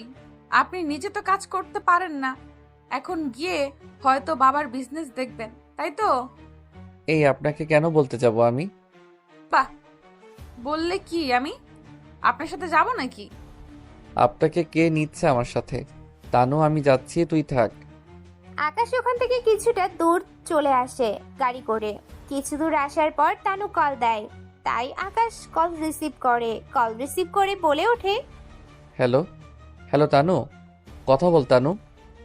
ফোনের উপাস থেকে কথা শোনা যাচ্ছে না, তাই আকাশ যেই কল কাটতে যাবে তখনই ফোনে কোনো ছেলের কণ্ঠের আওয়াজ পায় আকাশ। তাই আকাশ গাড়ি ঘুরিয়ে চলে আসে ভার্সিটিতে এসে দেখে গাছের নিচে তানু ও ওর বান্ধবীরা বসে আছে। ওদের পাশে দাঁড়িয়ে আছে কয়েকটা ছেলে, কিন্তু ওদের দেখে মনে হচ্ছে ওরা তানুর পরিচিত না। তাই আকাশ ওদের কাছে যায় আর বলে ওঠে, এখানে কি হচ্ছে? কিন্তু আকাশের কথার কোনো রিপ্লাই আসলো না। ছেলেগুলো কথা বলেই যাচ্ছে, তাই আকাশ একটা ছেলের ঘাড়ে হাত রাখে। এতে করে বাকি সবাই কথা বন্ধ করে দিয়ে পিছনে ফিরে তাকায় আর বলে ওঠে, কে রেহ, তুই আমার ঘাড়ে হাত দিয়েছিস? তুই জানিস আমি কে? আমি জানি না দেখেই তো জানতে এসেছি। বাহ, তোর সাহস দেখে আমি অবাক হয়ে যাচ্ছি। যেখানে পুরো ভার্সিটির সবাই আমাকে ভয় পায়, সেখানে তুই কি না আমার ঘাড়ে হাত রেখে কথা বলছিস? ও তাই নাকি? তা পুরো কলেজে এতগুলো মেয়ে থাকতে আমার বোনকেই তোর চোখে পড়লো? কি করব বল, তোর বোন তো আসলে একটা সেক্সি মাল। কথা বলে শেষ করার আগেই আকাশ রকির গালে একটা খুশি দেয়। এতে করে রকি কিছুটা দূরে গিয়ে পড়ে। এতে রকির সাথে থাকা ছেলেগুলো অবাক হয়ে যায়, সাথে করে ভার্সিটির সবাই। কেননা এই ভার্সিটির সবাই মোটামুটি রকির পরিচয় জানে, তাই কেউ রকির সাথে কথা বলতে আসে না। সবার সাথে সাথে ইরাও অবাক হয়, কেননা রকি অনেক খারাপ ছেলে, তার সাথে অনেক পাওয়ারও আছে ওর। আকাশ রকিকে মারতে থাকে, সাথে ওর বন্ধুদেরও। ওদের মেরে মেরে সবাইকে মাটিতে শুয়ে দেয় আকাশ। এতে করে ইরা সব ভার্সিটির সবাই অনেক খুশি হয়। ওদের মেরে আকাশ তানুর কাছে যায় আর বলে ওঠে, আর কোনো ভয় নেই তানু, চল তোকে নিয়ে বাসায় যাই। একা একা রেখে যাওয়াটা ঠিক হবে না। আকাশ যখনই তানুকে নিয়ে আসতে যাবে তখনই আহ! কেননা ইরা হাতে গুলি লেগেছে। আকাশ তখন তানুকে নিয়ে যেতে থাকে, তখন রবি তাকে গুলি করতে গেলে এরা আকাশের সামনে চলে আসে, যার কারণে ইরার হাতে গুলি লাগে। গুলির শব্দ শুনতে পেয়ে আকাশ পিছনে তাকায়, দেখে রকির হাতে বন্দুক আর ইরার হাতে রক্ত। তাই আকাশ তার পায়ের থেকে বন্দুক বের করে রকিকে গুলি করে। এতে করে রকির গায়ে গুলি লাগে এবং রকি মাটিতে পড়ে যায়। অতঃপর আকাশ ইরাকে কোলে নিয়ে গাড়িতে বসায়, সাথে তানু বসে যায়। গাড়ি নিয়ে হসপিটালে চলে আসে এবং হসপিটালে ওর পরিচিত ডাক্তারকে দেখায় আর বলে ওঠে, ডক্টর আঙ্কেল, ওর গুলি লেগেছে, ওকে আপনি সুস্থ করে তুলুন। আকাশ চিন্তিত হওয়ার কারণ নেই। গুলি হাতে লেগেছে, তেমন কোনো সমস্যা হবে না। আমি দেখতেছি ব্যাপারটা, তোমরা এখানে অপেক্ষা করো। অতঃপর আকাশ আর তানু অপেক্ষা করতে থাকে। এইদিকে রকির বন্ধুরা রকিকে তাড়াতাড়ি করে হসপিটালে নিয়ে আসে। এদিকে রকির অবস্থাও অনেক খারাপ, কেননা রকির পেটে গুলি লাগার কারণে অনেক রক্ত বের হয়ে গেছে। এইদিকে রকির বাবাকে খবর দেয়া হয়। রকির বাবা আসার আগে পুরো হসপিটালে সিকিউরিটি ও পুলিশ দিয়ে ভরিয়ে দেয়, কেননা রকির বাবা একজন রাজনীতিবিদ। তাছাড়া ওনার আরেকটা পরিচয় আছে, যা আপনারা গল্পের সাথে থাকলে জানতে পারবেন। রকির বাবা আসলে রকির বন্ধুদের সাথে কথা বলিয়ে সব জানতে পারে আর বলে ওঠে, পুলিশ অফিসার, যেখান থেকে পারেন ওই ছেলেটাকে আমি জেলের ভিতর দেখতে চাই। ওর এত বড় কলিজা, সে আমার ছেলেকে গুলি করে। চিন্তা করবেন না স্যার, আমরা ভার্সিটিতে গিয়ে ওখানকার সব খবর নিয়ে এবং ওই ছেলেকে নিয়ে আপনার সামনে হাজির হব। হ্যাঁ, যত তাড়াতাড়ি পারো কাজটা করো। ওকে থানায় নিয়ে এসে এমন মার মারবে যেন সারা জীবন এই মারের কথা না ভুলে। ওকে, ঠিক আছে স্যার, আপনি কোনো চিন্তা করবেন না। আমি সব ব্যবস্থা করতেছি। আমি তাহলে যাই স্যার। এইদিকে ইরার অপারেশন শেষের দিকে, কিন্তু ডক্টর বের হয়ে এসে বলে উঠে আকাশের উদ্দেশ্যে, আকাশ, ইমার্জেন্সি করে পেশেন্টের রক্ত লাগবে A+। আঙ্কেল আপনি চিন্তা করবেন না, আমি ওকে রক্ত দিব। চলুন, কোথায় রক্ত দিতে হবে? আকাশ ডক্টরের সাথে চলে যায়। অন্যদিকে রকিরও অপারেশন শেষ হয়ে যায়। পুলিশ অফিসার ভার্সিটিতে সব ইনফরমেশন নিয়ে হসপিটালে চলে আসে। এখানে এসে ওরা আকাশের খোঁজ নিয়ে আকাশের কাছে চলে আসে আর বলে ওঠে, আকাশ, এমপি সাহেবের ছেলেকে গুলি করার অপরাধে তোমাকে আমরা গ্রেপ্তার করেছি। এইদিকে আকাশকে নিয়ে যেতে থাকে পুলিশ থানার উদ্দেশ্যে। তখনই ওখানে আসে ইরার বাবা আর বলে ওঠে, কি ব্যাপার আকাশ, তুমি এখানে কেন? আর পুলিশ তোমাকে কেন ধরে নিয়ে যাচ্ছে? আঙ্কেল ওসব বিষয় পরে জানাবো আপনাকে, এখন শুধু এটা জেনে রাখুন আমি কিছুক্ষণ পরে এখানে চলে আসব। কিন্তু আপনি কেন এখানে? আমার মেয়ে গুলি লেগেছে, তাই আমি ওকে দেখতে এসেছি। আর তানু, তোমাকেও দেখতেছি তুমি এখানে দাঁড়িয়ে আছো। আমার মেয়ে কোথায়? আঙ্কেল, ইরা আপু এখন ভিতরে, আর কোনো সমস্যা নেই, আপনি নিশ্চিন্তে থাকতে পারেন। এইদিকে আকাশকে পুলিশ নিয়ে যেতে থাকে। তা আসিফ দেখে ফেলে, তাই বাকি লোকদের খবর দেয়। এইদিকে পুলিশ আকাশকে নিয়ে যেতে থাকে। অন্যদিকে আকাশের লোক পুরো রাস্তা গাড়ি দিয়ে আটকে রেখেছে, যাতে করে পুলিশের গাড়ি সামনে না যেতে পারে। আসিফ গাড়ি থেকে নেমে গুলি করতে থাকে পুলিশের উপরে, কিন্তু পুলিশের গায়ে গুলি না করে তাদের পায়ে গুলি করে, যাতে ওরা বেঁচে থাকে। আর বলে ওঠে, দেখুন, আমরা আপনাদেরকে মারতে আসিনি, আমরা এসেছি আকাশ ভাইকে নিয়ে যেতে। তাই আপনারা যদি ভালো চান তাহলে আকাশ ভাইকে ছেড়ে দিন। এইদিকে পুলিশে কোনো কিছু করার ছিল না, কেননা ওরা ছিল 5-6 জন আর মাফিয়ারা ছিল 5-6টা গাড়ি। তাই ওরা ভয় পেয়ে আকাশকে ছেড়ে দেয়। আকাশ ওদের কাছ থেকে এসে আসিফের গাড়িতে চলে আসে এবং গাড়িতে বসে যায়। এদিকে পুলিশ অফিসার এমপি সাহেবকে ফোন দিয়ে ব্যাপারটা জানায়।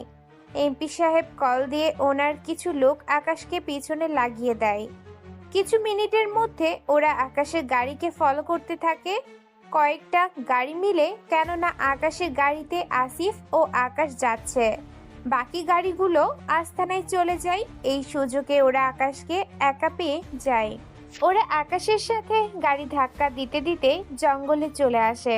জঙ্গলের ভিতরে গাড়ি থেমে আকাশ গাড়ির ভিতর থেকে নেমে যায় এবং আসিফও। অন্যদিকে ওদের সামনে 3-4টা গাড়ি থেকে প্রায় 20 জনের মতো লোক নামে। ওরা নেমেই গুলি করতে থাকে। এতে করে আকাশের গাড়ির অবস্থা খারাপ হয়ে যায়। কিন্তু আকাশ আসিফ ওরা দুজনে মিলে গুলি করতে থাকে। এতে করে ওদের কয়েকজন লোক মারা যায়। সাথে যে কয়েকজন আছে তারা ভয় পেয়ে গাড়ি নিয়ে চলে যায়। ওরা চলে যাওয়াতে আকাশ আসিফকে নিয়ে চলে আসে। আকাশ আসিফকে জঙ্গলের ভিতর পাঠিয়ে দিয়ে আকাশ চলে আসে হসপিটালে আর এসে বলে ওঠে, আঙ্কেল, ইরা এখন কেমন আছে? ভাইয়া, তুই এসেছিস, আমি তো আব্বুকে কল দিয়েছি, সব কিছু জানালাম যে তোকে পুলিশ ধরে নিয়ে গেছে। আচ্ছা, সেসব পরে দেখা যাবে, এখন তাড়াতাড়ি করে বল ইরা কেমন আছে।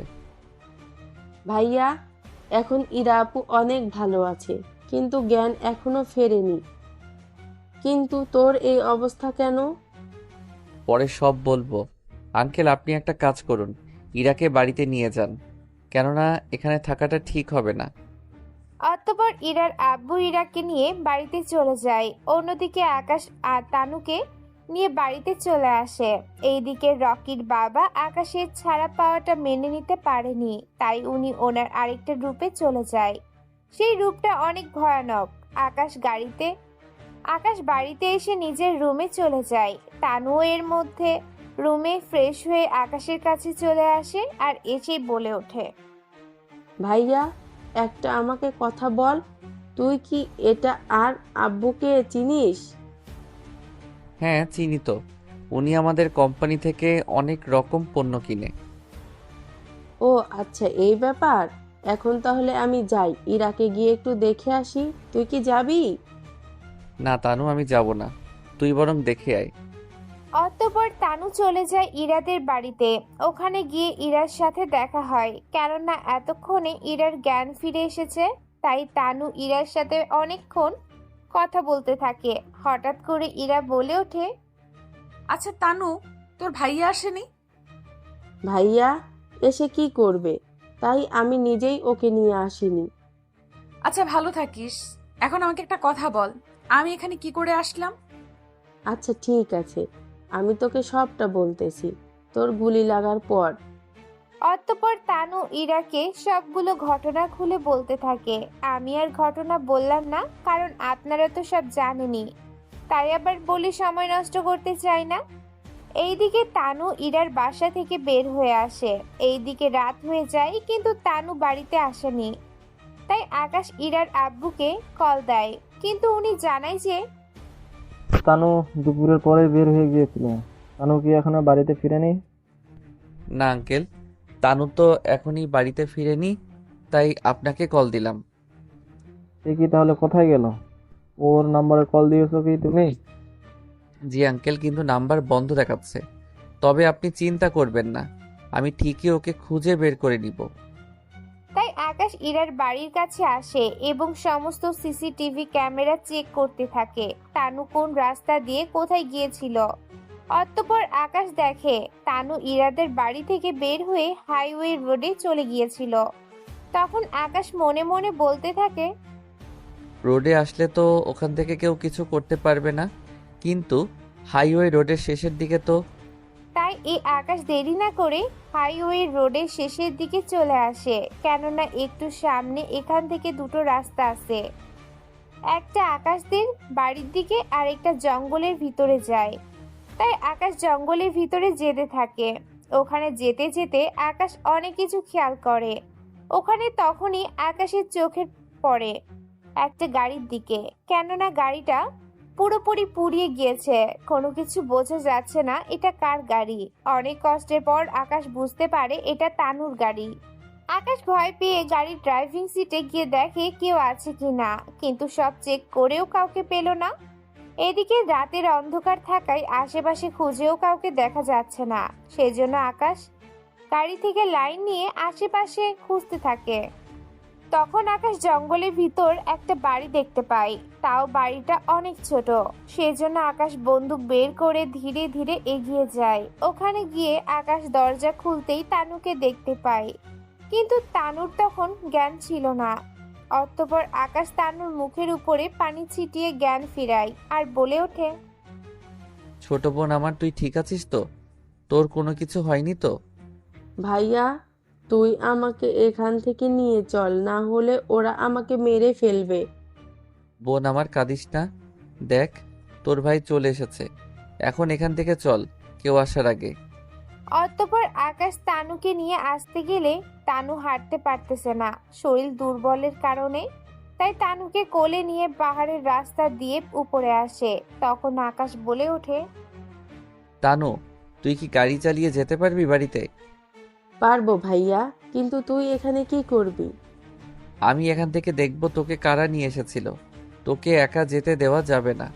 দাঁড়া, একটু অপেক্ষা কর। 5 মিনিট পর দুইটা গাড়ি আসে। একটা করে আসিফ আসে, আরেকটা করে 4-5 জন লোক আসে। ওরা হচ্ছে আকাশের লোক। অতঃপর আকাশ বলে ওঠে, আসিফ, তুই এখানে অপেক্ষা করে লুকিয়ে থাক।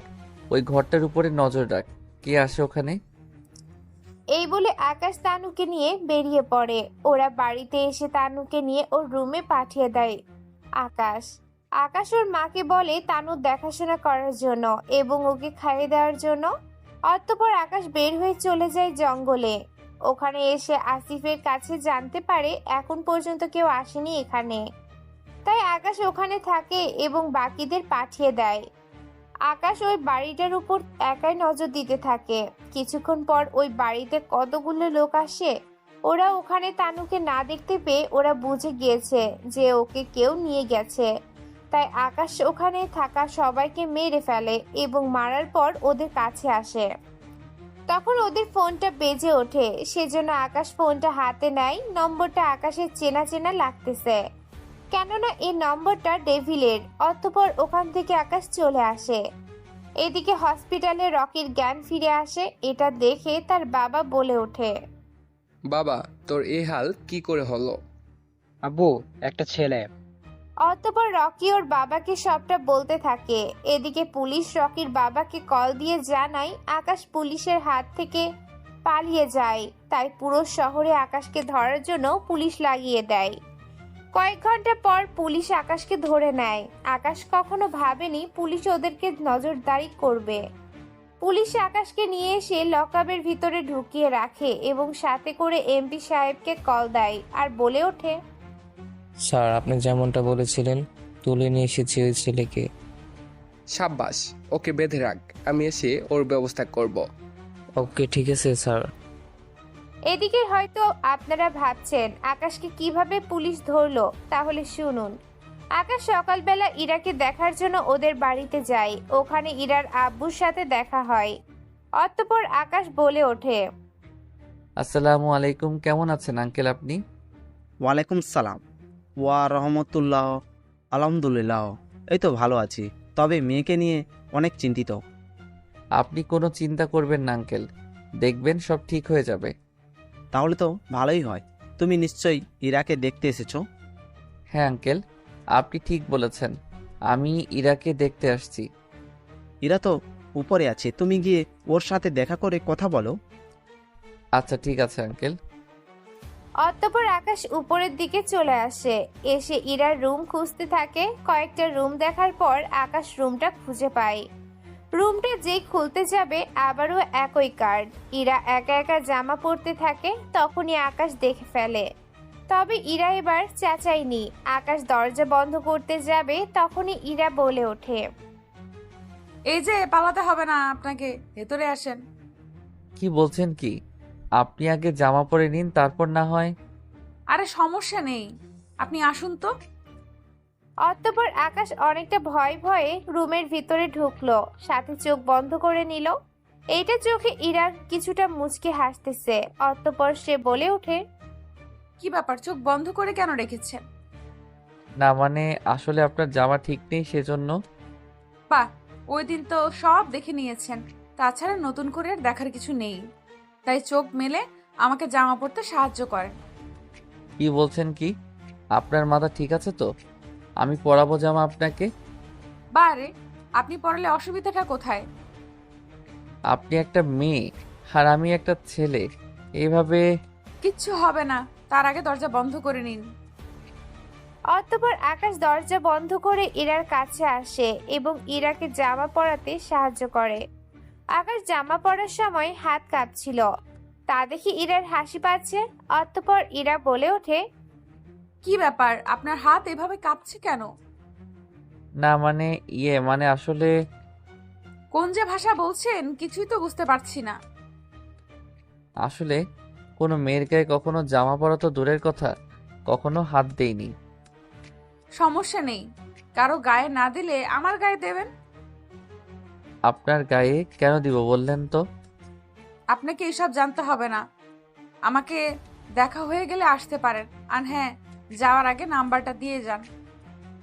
কেন আপনাকে কেন নাম্বার দিব? তাছাড়া আমার নাম্বার আপনি কি করবেন? প্রেম করব আপনার সাথে, এতে করে আপনার সমস্যা আছে কি? না, আমার কোনো সমস্যা নেই, আমি এখন যাই। একটু দাঁড়ান। আকাশ ওখানে দাঁড়িয়ে থাকলে ইরা এসে আকাশকে জড়িয়ে ধরে, সাথে আকাশের ঠোঁটে ঠোঁট লাগিয়ে কিস করতে থাকে। কিছুক্ষণ পরে আকাশকে ছেড়ে দেয়। এইটা দেখে আকাশ মনে মনে বলে ওঠে, কি ব্যাপারটা কি? মেয়েটার মাথায় সমস্যা হলো নাকি? কোনো সমস্যা হয়নি, তবে এইটুকু মনে রাখবেন, আপনি অনেক আগে থেকেই আমার মনটা দখল করে নিয়েছেন। এই মনে অন্য কেউ আসতে পারবে না, এবং তুমিও তোমার মনে অন্য কাউকে আসতে দিতে পারবে না। তার মানে আমি ধরে নিব কি? হ্যাঁ, ঠিক ধরেছ। এখন তোমাকে কোনো কিছুই বলার প্রয়োজন নেই। 5 দিন পর আমার জন্মদিন। যদি উত্তর হ্যাঁ হয় তাহলে সবার সামনে। বুঝতে পেরেছি, যদি উত্তর না হয়? এমন তাহলে আমি পৃথিবীর থেকে চিরবিদায়।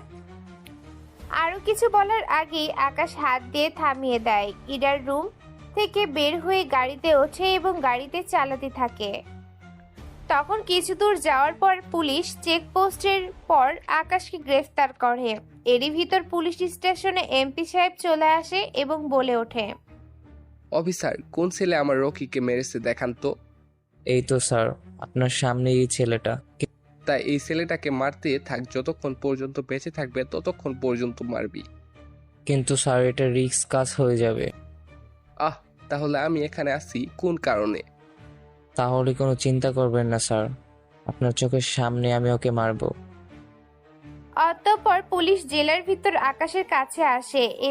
এতে আকাশের মাথাটা উপরের দিকে উঠালেই এমপি সাহেব আকাশের মুখটা দেখতে পারে এবং বলে ওঠে, বাহ বাহ, তুই কাকে ধরে নিয়ে আসছিস তা কি তুই জানিস? কি বললেন স্যার? কে এই ছেলে? আমি তো কিছুই বুঝতে পারছি না। না থাক, তোকে জানতে হবে না।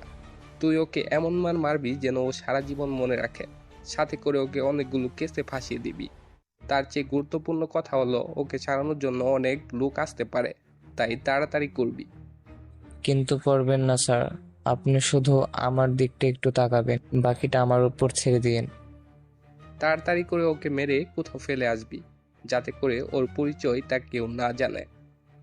কথাগুলো বলে রকির বাবা ওখান থেকে চলে যায়। উনি চলে যাওয়ার পরে পুলিশ স্টেশনে আকাশের আব্বু আসে। উনি এসেই পুলিশ অফিসারের কাছে যায়। পুলিশ অফিসার ওনাকে দেখলেই স্যালুট দেয় আর বলে ওঠে, স্যার আপনি এখানে? হ্যাঁ, আমি এখানে। আকাশকে কোন অপরাধে ধরে নিয়ে এসেছেন? স্যার, ওই ছেলেটি এমপি সাহেবের ছেলেকে গুলি করে, তাই একে ধরে নিয়ে এসেছি। এখনই ওকে ছেড়ে দাও। কিন্তু স্যার, কেস ফাইল করা হয়ে গেছে, এখন কি করে ছাড়বো? এমপি সাহেব যদি কেস তুলে নেয় তাহলে আমি ছেড়ে দিতে পারবো। আপনি কি ভুলে গেছেন আপনি কার সাথে কথা বলছেন? বলবে যে সিএম এখানে এসেছে, ওকে নিয়ে গিয়েছে। পুলিশ অফিসার আকাশকে ছেড়ে দেয়। এইদিকে আকাশ গাড়িতে গিয়ে বসে। ওখানে বসার পর গাড়ি চলতে থাকে। আকাশ তখন ওর আব্বুকে সবকিছু খুলে বলতে থাকে। ওই সব কথা বলতে বলতে আকাশ চলে আসে বাড়িতে। আকাশ বাড়িতে আসার পর রেস্ট নিতে চলে যায়। এইদিকে পার্টি অফিসে মিটিং ডেকেছে, কেননা আকাশকে ছাড়ানোর ব্যাপারে কথা উঠতে পারে, তাই আজকের এই মিটিং। ওখানে সবাই উপস্থিত হয়। তখনই আকাশের আব্বু বলে ওঠে, আজকে এই মিটিং কেন ডাকা হয়েছে? আপনার ক্ষমতা আছে বলে এভাবে আপনি যাকে খুশি থানা থেকে ছাড়িয়ে নিতে পারেন না। ও তাই? তা আমার কাছে সব তথ্য আছে। আপনার ছেলে একটা মেয়ের উপর গুলি চালিয়েছে, সে অপরাধে ওকে তো তাহলে জেলে রাখতে হয়। কিন্তু স্যার, দেখুন, আপনার ছেলেও সমান অপরাধী, সেটা আপনি খুব ভালো করেই জানেন। তাই এই নিয়ে কোনো কথা বলবেন না আজকে। ঠিক আছে, আপনি যখন বলছেন তখন না হয় চুপ থাকলাম। তাহলে আজকে মিটিং এখানেই শেষ, আপনারা সবাই তাহলে আসতে পারেন। অতঃপর সবাই চলে যায়। সবার সাথে সাথে আকাশের আব্বু ও বাড়িতে চলে আসে। এইদিকে আকাশ ও ওরা দুজনে কথাবার্তা চালিয়ে যেতে থাকে। এভাবে 4 দিন কেটে যায়। ইরা আকাশ ও ওর পরিবারকে ইরার জন্মদিনে আসতে বলে। তাই আকাশ কথা বলা শেষ করে চলে আসে ওর আব্বুর কাছে আর এসেই বলে ওঠে, আব্বু, একটা কথা বলার ছিল তোমার সাথে। কি কথা বলবি আকাশ? তোমার কাছে কালকে সন্ধ্যার পর সময় হবে কি? কাল তো অনেক গুরুত্বপূর্ণ মিটিং আছে, কিন্তু কেন বলতো? না মানে কালকে। আকাশ কথাটা বলার আগেই তানু উপরের থেকে নামতে নামতে বলে ওঠে, কালকে আমরা সবাই ভাইয়ার হবু শ্বশুর বাড়ি যাব, আমার হবু ভাবির জন্মদিনে। তানুর কথা শুনে বাড়ির সবাই কিছুটা অবাক হয়, কেননা আকাশ যে কাউকে পছন্দ করে তা ওনারা কেউ জানতো না। সেজন্য ওনারা অবাক হয় আর বলে ওঠে, কি বলছিস কি এগুলো? আমি তো কিছুই জানি না। হ্যাঁ, আব্বু ঠিকই বলছে, বিশ্বাস না হলে ভাইয়াকে জিজ্ঞেস করো। আকাশ, কথাগুলো কি সত্যি? হ্যাঁ আব্বু, আর কালকে তোমরা ওর জন্মদিনে গিয়ে বিয়ের কথাবার্তা বলে আসবে। ঠিক আছে, তাহলে কালকের সব মিটিং ক্যান্সেল করে দিচ্ছি। কাল তাহলে আমার বৌমাকে দেখতে যাচ্ছি। ঠিক আছে, আমি তাহলে তানুকে নিয়ে শপিং মলে যাচ্ছি। ওখানে গিয়ে একটা আংটি কিনতে হবে। সুন্দর এবং দামি দেখে কিনবি। ঠিক আছে আব্বু। অতঃপর আকাশ তানুকে নিয়ে চলে আসে শপিং মলে। ওখানে হীরের দোকানে গিয়ে অনেক দামি দামি হীরে দেখতে থাকে। ওখান থেকে একটা হীরের আংটি কিনে নেয়, কিনে বাড়িতে চলে আসে। পরের দিন বিকাল আকাশ, শাহজাহান চৌধুরী, পারুল আক্তার ও তানু ওরা 4 জন বের হয় ইরাদের বাড়ির উদ্দেশ্যে, সাথে সিকিউরিটি নিয়ে। বিকালের মধ্যে ওরা ইরাদের বাড়িতে চলে আসে। ইরাদের বাড়িও মোটামুটি বেশি বড় না। ওনারা বাড়িতে চলে আসে। ওখানে কিছুক্ষণ পর ইরাকে আনা হয়। আকাশের বাবা মা ইরাকে পছন্দ করে, তাই 3 দিন পর ওদের বিয়ের ডেট ঠিক করে ফেলে। বিয়ের দিন ঠিক করা হলে আকাশ ইরাকে আংটি পরিয়ে দেয়। আংটি পরার কিছুক্ষণ পর ইরার জন্মদিনের অনুষ্ঠান শুরু হয়। অতঃপর ইরার আব্বু বলে ওঠে, আপনাদের আমার একমাত্র মেয়ের জন্মদিনের শুভেচ্ছা জানায়। তার সাথে আরও একটা সুখবর আছে। সে সুখবর হচ্ছে আমাদের রাজ্যের বর্তমান সিএম সাহেবের একমাত্র ছেলে আকাশ, এর সাথে আমার একমাত্র মেয়ের বিয়ে ঠিক করলাম। বিয়ে 3 দিন পর অনুষ্ঠিত হবে, তাই আপনারা সবাই আমন্ত্রিত। এরপর কেক কাটা হয়। ইরা কেক কেটে সবাইকে খাইয়ে দেয়। অনুষ্ঠান শেষ করে আকাশ ওর পরিবারকে নিয়ে চলে আসে বাড়িতে। আকাশের বাবা মা অনেক খুশি, কেননা ইরাকে ওনাদের অনেক পছন্দ হয়েছে। এভাবে বিয়ের দিন বেশি সময় না থাকায় 2 বাড়িতেই সাজাতে থাকে। অনেক সুন্দর করে সাজানো হয়, তার উপর শপিং তো আছেই। এইভাবে 2 দিন কেটে যায়। পরের দিন বিয়ে, তাই আকাশ বর সেজে ইরাদের বাড়িতে আসে। ওখানে কোনো রকম ঝামেলা ছাড়াই আকাশ আর ইরার বিয়েটা হয়ে যায়। আকাশ ইরাকে নিয়ে ওদের বাড়িতে চলে আসে। বাড়িতে ইরাকে নিয়ে আকাশের রুমে গিয়ে বসানো হয়। ইরার রুমে যাওয়ার 30 মিনিট পর আকাশ রুমে ঢোকে, দরজা বন্ধ করে দেয় আর বলে ওঠে, চলো আমরা এই রাতে আল্লাহর কাছে দোয়া করি যেন আমাদের দাম্পত্য জীবনটা সুখে কাটে। অতঃপর ওরা দোয়া শেষ করে আকাশ ইরাকে দেখতে থাকে। এক পর্যায়ে আকাশ ইরার ঠোঁটগুলো দখল করে নিয়ে নেয়। প্রায় 5 মিনিট এইভাবে থেকে ইরাকে ছেড়ে দেয়। অতঃপর আকাশ ইরাকে বিছানায় শুয়ে দেয়। তারপর ইরার শরীর থেকে সবকিছু খুলতে থাকে। এক পর্যায়ে সবকিছু খুলে আকাশ ও ইরার মধ্যে হারিয়ে যায় ভালোবাসার সাগরে। পরের সকালে ইরার ভেজা চুলের পানিতে আকাশ ঘুম ভাঙে। আকাশ ফ্রেশ হতে চলে যায়। অন্যদিকে ইরা নিচে নেমে রান্নার কাজে সাহায্য করতে থাকে। আকাশ নিচে নেমে আসলে ওরা সবাই নাস্তা করতে থাকে। নাস্তা সেরে আকাশের আব্বু চলে যায় অফিসের দিকে। উনি বের হওয়ার 10 মিনিট পর আকাশের মোবাইলে কল আসে। কলে কথা বলতে জানতে পারে আকাশের আব্বুর উপরে হামলা হতে পারে, তাই আকাশ তাড়াতাড়ি করে বেরিয়ে পড়ে, তবে হেলিকপ্টার নিয়ে, কেননা গাড়ি করে যেতে সময় লাগবে, সেজন্য হেলিকপ্টারে করে যাওয়া। হেলিকপ্টার করে আকাশ এসে দেখে আকাশের আব্বুর থেকে গুলি করতে থাকে। গুলি করাতে ওখানে থাকা অনেক গাড়ি নষ্ট হয়ে যায়। আর আকাশ পাইলটের উদ্দেশ্যে বলে ওঠে, পাইলট, আব্বুর গাড়ির কাছে নিয়ে চলো তাড়াতাড়ি। পাইলট ওই বাড়ির দিকে যেতে থাকে। তার সাথে আকাশ গাড়িগুলোতে গুলি করেই যাচ্ছে।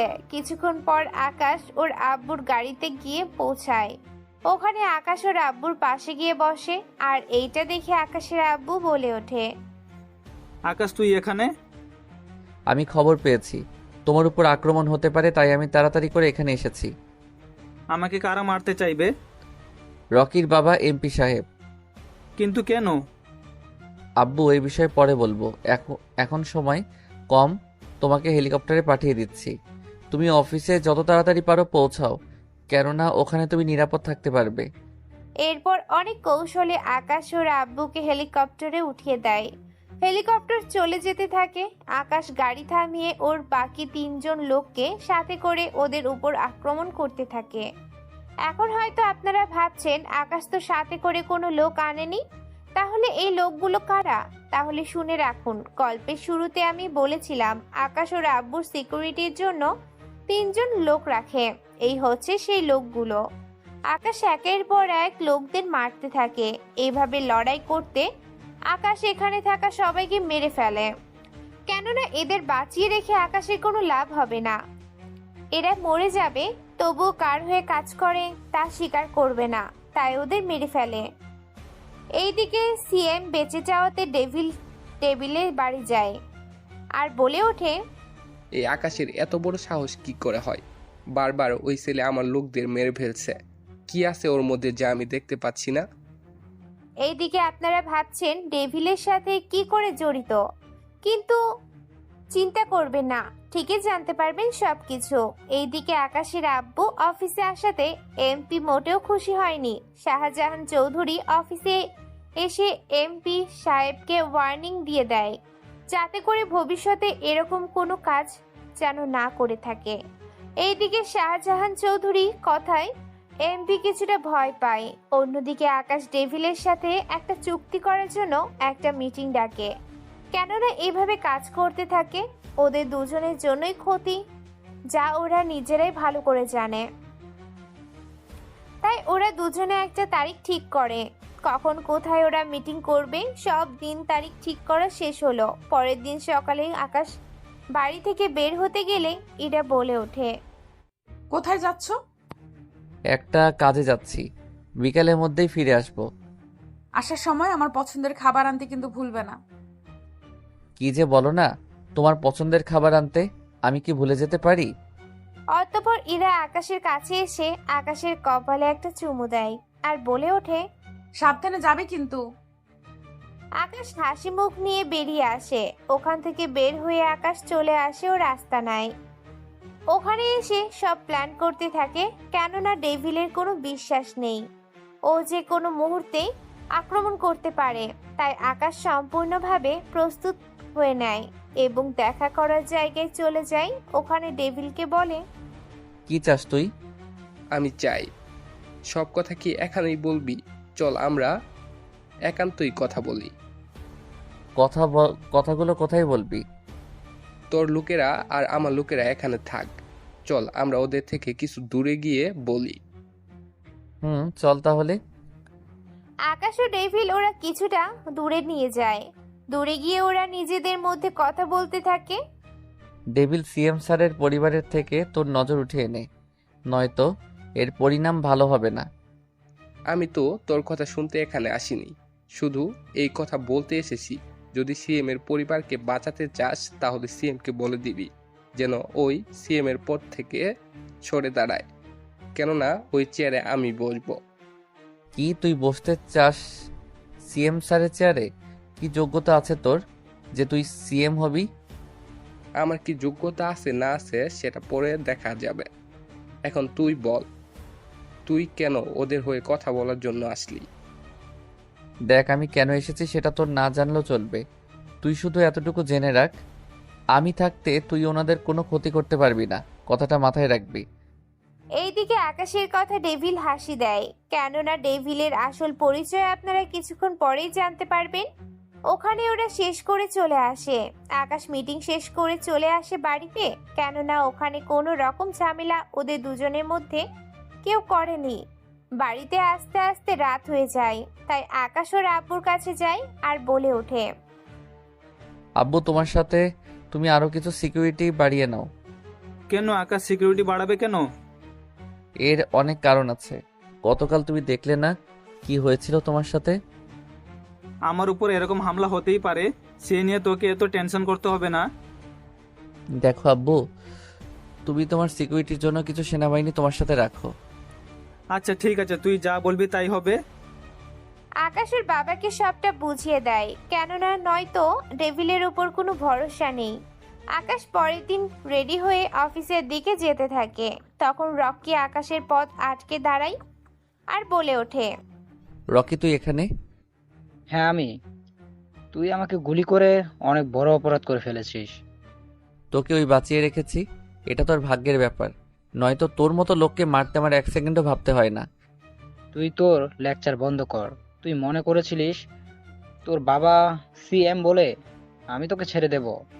যাক, তাহলে তুই জেনেই গিয়েছিস, কিন্তু তুই কি জানিস তোর বাবার আসল পরিচয়টা কি? মানে কি বলতে চাস তুই? আমি বলতে চাই, আন্ডারওয়ার্ল্ডের মাফিয়া ডেভিলকে কি তুই চিনিস? আমি চিনি না। তোর কথার ধরনে বোঝা যায় তুই চিনিস। তোর বাবার এমপি পদের থেকে ডেভিলে পদের পাওয়ার অনেক বেশি, তাই না? আমার কাছে সব তথ্য আছে। এইগুলো যদি কমিশনারের কাছে দেই তাহলে তোর বাবা জেলে যেতে কিন্তু সময় লাগবে না। ওই তুই কি আমাকে ভয় দেখাচ্ছিস? ভয় দেখাচ্ছি না, ওয়ার্নিং দিচ্ছি। গতকাল তোর বাবাকে দিলাম, আজকে তোকে। আমার পথ থেকে সরে দাঁড়া, নয়তো তোদের বাবা ছেলের লাশও কেউ খুঁজে পাবে না, কথাটা মাথায় রাখবি। আকাশ ওখান থেকে চলে আসে অফিসের দিকে। এইদিকে অফিসে যাওয়ার কিছুক্ষণ পর আকাশ জানতে পারে ওর বাবার উপর কোনো মাফিয়ার লোক আক্রমণ করেছে, যা বর্তমানে টিভিতে দেখাচ্ছে। কিন্তু ওনার সাথে সেনাবাহিনী ও কিছু কালো কোট পরা লোক থাকার কারণে ওনার কোনো ক্ষতি হয়নি। শুধু গাড়ির আক্রমণ করার কারণে ওনার শরীরে কিছু কিছু জায়গায় আঘাত লাগে, যার জন্য ওনাকে হসপিটালে নিয়ে যাওয়া হয়। খবর শুনে আকাশ অফিস থেকে বের হয়ে যায় হসপিটালের দিকে। হসপিটালে পৌঁছে ওর আব্বুর পাশে গিয়ে বসে আর বলে ওঠে, কিরে হলো এইসব? এরপর আকাশ ওর আব্বুর থেকে সবটা শোনে। সবটা শোনার পর আকাশ বের হয়ে আসে। এরপর আকাশ ওর লোকদের বলে এমপি কোথায় আছে খোঁজ নেওয়ার জন্য, কেননা এমপিকে কিছুক্ষণ মারধর করলেই ওর শিক্ষা হবে। আকাশ ওর লোকদের মাধ্যমে জানতে পারে যে এমপি বিদেশ যাচ্ছে, তার আর কেন যাচ্ছে তা আকাশ খুব ভালো করেই জানে। তাই এমপি এয়ারপোর্টে যাওয়ার আগেই আকাশ ওর লোকদের দিয়ে এমপিকে উঠিয়ে নেয়। এমপিকে নিয়ে চলে আসে আকাশের দেয়া একটা ঠিকানায়, আর সেটা হলো নদীর পাড়ে। কেননা আকাশ ওনাকে ভালো হয়ে যাওয়ার জন্য সুযোগ দিতে চায়, তাই এখানে নিয়ে আসা। এমপিকে নিয়ে এসে আকাশের সামনে বসানো হলো। এইটা দেখে এমপি বলে ওঠে, তুই এখানে তোর বাবার উপর বদলা নেওয়ার জন্য এসেছিস তাই না? ধরে নে তাই। তোকে কতবার বলেছি আমার পরিবারের উপর থেকে নিজের চোখ সরিয়ে নে, কিন্তু তুই তো আমার কোনো কথাই শুনবি না। তাই আজকে তোকে একটু কষ্ট না দিলে তো নয়, মিস্টার ডেভিল। আকাশের মুখে ডেভিল নামটা শুনে রকির বাবার মুখে চিন্তার ছাপ দেখতে পাওয়াতে যাচ্ছে, আর বলে ওঠে, কি বলছিস কি তুই? হ্যাঁ, আমি ঠিকই বলেছি। এই নিয়ে তোর ছেলের সাথেও কথা হয়েছে, কিন্তু তুই এখন আমাকে চিনতে পারিসনি। কে বলছে চিনতে পারিনি? তুই যা আমিও তা। যেমন আমি ডেভিল মাফিয়া, ঠিক তুইও মাফিয়া। শুধু তুই সমাজের মধ্যে সিএম এর ছেলে আর আমি সমাজে এমপি। তোর কাছে যেমন কোনো প্রমাণ নেই আমি ডেভিল, তেমনি আমার কাছেও কোনো প্রমাণ নেই তুই মাফিয়া। যাক, সবটা যেহেতু বুঝতে পেরেছিস, তারপর কোন সাহসে তুই আমার বাবার উপর আক্রমণ করেছিস বল? কারণটা তুই ভালো করেই জানিস। আমি কোনো আক্রমণ করছি, কারণ আমার ওই চেয়ারটা চাই। তুই কি জানিস না এরপর আমি তোর কি হাল করতে পারি? মেরে ফেলবি তাই তো? তাহলে জনগণ জানবে একজন এমপি মাফিয়ার হাতে খুন হয়েছে, এবং পরে আমার জায়গাটা আমার ছেলে এসে রাজত্ব করবে। ঠিক বলেছিস। তোকে এভাবে মারলে তোর আসল পরিচয় কখনো সামনে আসবে না। তাই তোকে ডেভিলের পরিচয় মারবো, যাতে করে সবাই তোর আসল পরিচয়টা জানতে পারে। এখন তুই আমার বাবাকে যতটা কষ্ট দিয়েছিস, ঠিক ততটা কষ্ট তোকে দিব আমি। এই তোমরা একে গাড়িতে বসাও এবং গাড়ি দিকে একে আঘাত করো। আমি এর ছেলেকে কল দিয়ে এখানে আসতে বলি। আকাশের কথা মতো ওরা গাড়ি নিয়ে আঘাত করতে থাকে। সেই সাথে আকাশ রকিকে কল দিয়ে এই কথাটা জানায়, কেননা রকি এখানে আসতে 30 মিনিট সময় লাগবে। এরই মধ্যে ওদের কথাটা শেষ হয়ে যাবে। গাড়ি দিয়ে আঘাত করা শেষ হলে আকাশ রকির বাবার কাছে যায় আর বলে ওঠে, এবার বোঝো কতটা কষ্ট আমার বাবা পেয়েছে তোর কারণে। তুই এখানে এভাবে থাক, তোর ছেলে এসে তোকে নিয়ে যাবে। এরপর থেকে যদি আমার পরিবারের দিকে তুই তাকাস, তাহলে বুঝতেই পারছিস কি হবে তোর জন্য। কথাটা মাথায় রাখিস। আকাশের লোকদের নিয়ে চলে যায়। ওরা যাওয়ার 15 মিনিট পর রকি আসে কিছু লোকজন নিয়ে। ওরা গাড়ির কাছে গিয়ে রকি ওর বাবাকে বের করে নেয়। গাড়ি থেকে বের করে হসপিটালের দিকে নিয়ে যায়। এতে করে টিভিতে নিউজ আসে, কোন মাফিয়া গ্যাং আসে এমপি সাহেবের উপর হামলা করে, ওনাকে মারার চেষ্টা করতে থাকে। এই খবর শুনে সিএম দেখার জন্য আসে। সিএম এই কারণেই আসে কেননা উনি এই ব্যাপারে এখন পর্যন্ত কিছুই জানেন না। রকি, তোমার বাবা এখন কেমন আছে? আঙ্কেল, বাবা এখন আইসিইউতে। আপনি কিছু জানেন না? আমি কি জানবো? কিছু না, ডক্টর বের হলেই জানতে পারবো। তাহলে আমি অপেক্ষা করতেছি। তোমার বাবার সাথে কথা বলে তারপর না হয় আমি এখান থেকে যাব। আচ্ছা আঙ্কেল। এইদিকে রকি ভাবতে থাকে, এত কিছু হয়ে যাওয়ার পরও সিএম দেখার জন্য এসেছে, তাই রকি একটু অবাক হয়। ডক্টর বের হয়ে আসে। কিছুক্ষণ পর রকির বাবাকে নিয়ে চলে আসে কেবিনে। ওনাকে কেবিনে নিয়ে যাওয়ার পর সিএম ওনার সাথে দেখা করার জন্য আসে আর বলে ওঠে, কি করে হলো এসব? আমার উপরে হামলা হচ্ছে, আবার আপনার উপরে হচ্ছে। স্যার, শহরে পুরাতন কিছু মাফিয়া এসেছে। ওরা আমাকে আর আপনাকে মারতে চায়, তাই আমাদের উপর হামলা করে। তাহলে ওই মাফিয়াদের মারার জন্য আমি পুলিশকে বলবো, তোমাকে কোনো চিন্তা করতে হবে না। তাহলে অনেক উপকার হয়। অতঃপর সিএম স্যার চলে যাওয়ার পর রকি ওর বাবার কাছে আসে সিএম কি বলেছে তা জানার জন্য। বাবা, উনি কি বলছেন? আমি ওই সিএম এর হাত দিয়ে ওনার ছেলেকে মারার প্ল্যান করছি। কি বললো আব্বু? কিভাবে এটা সম্ভব হলো? উনি এখানে আসার পর আমি ওনাকে বলেছি আকাশের কথা, যে আকাশই আমাকে মারতে চেয়েছিল। আব্বু, তুমিও যে কি বলো না, উনি কখনো ওনার ছেলেকে মারতে যাবে? ওনার ছেলেকে না মারতে পারুক তাতে কি, কিন্তু একজন মাফিয়াকে তো মারতে পারবে। মাফিয়া কেউ আবার? আহারে, এই আকাশই হচ্ছে মাফিয়া জগতের কিং।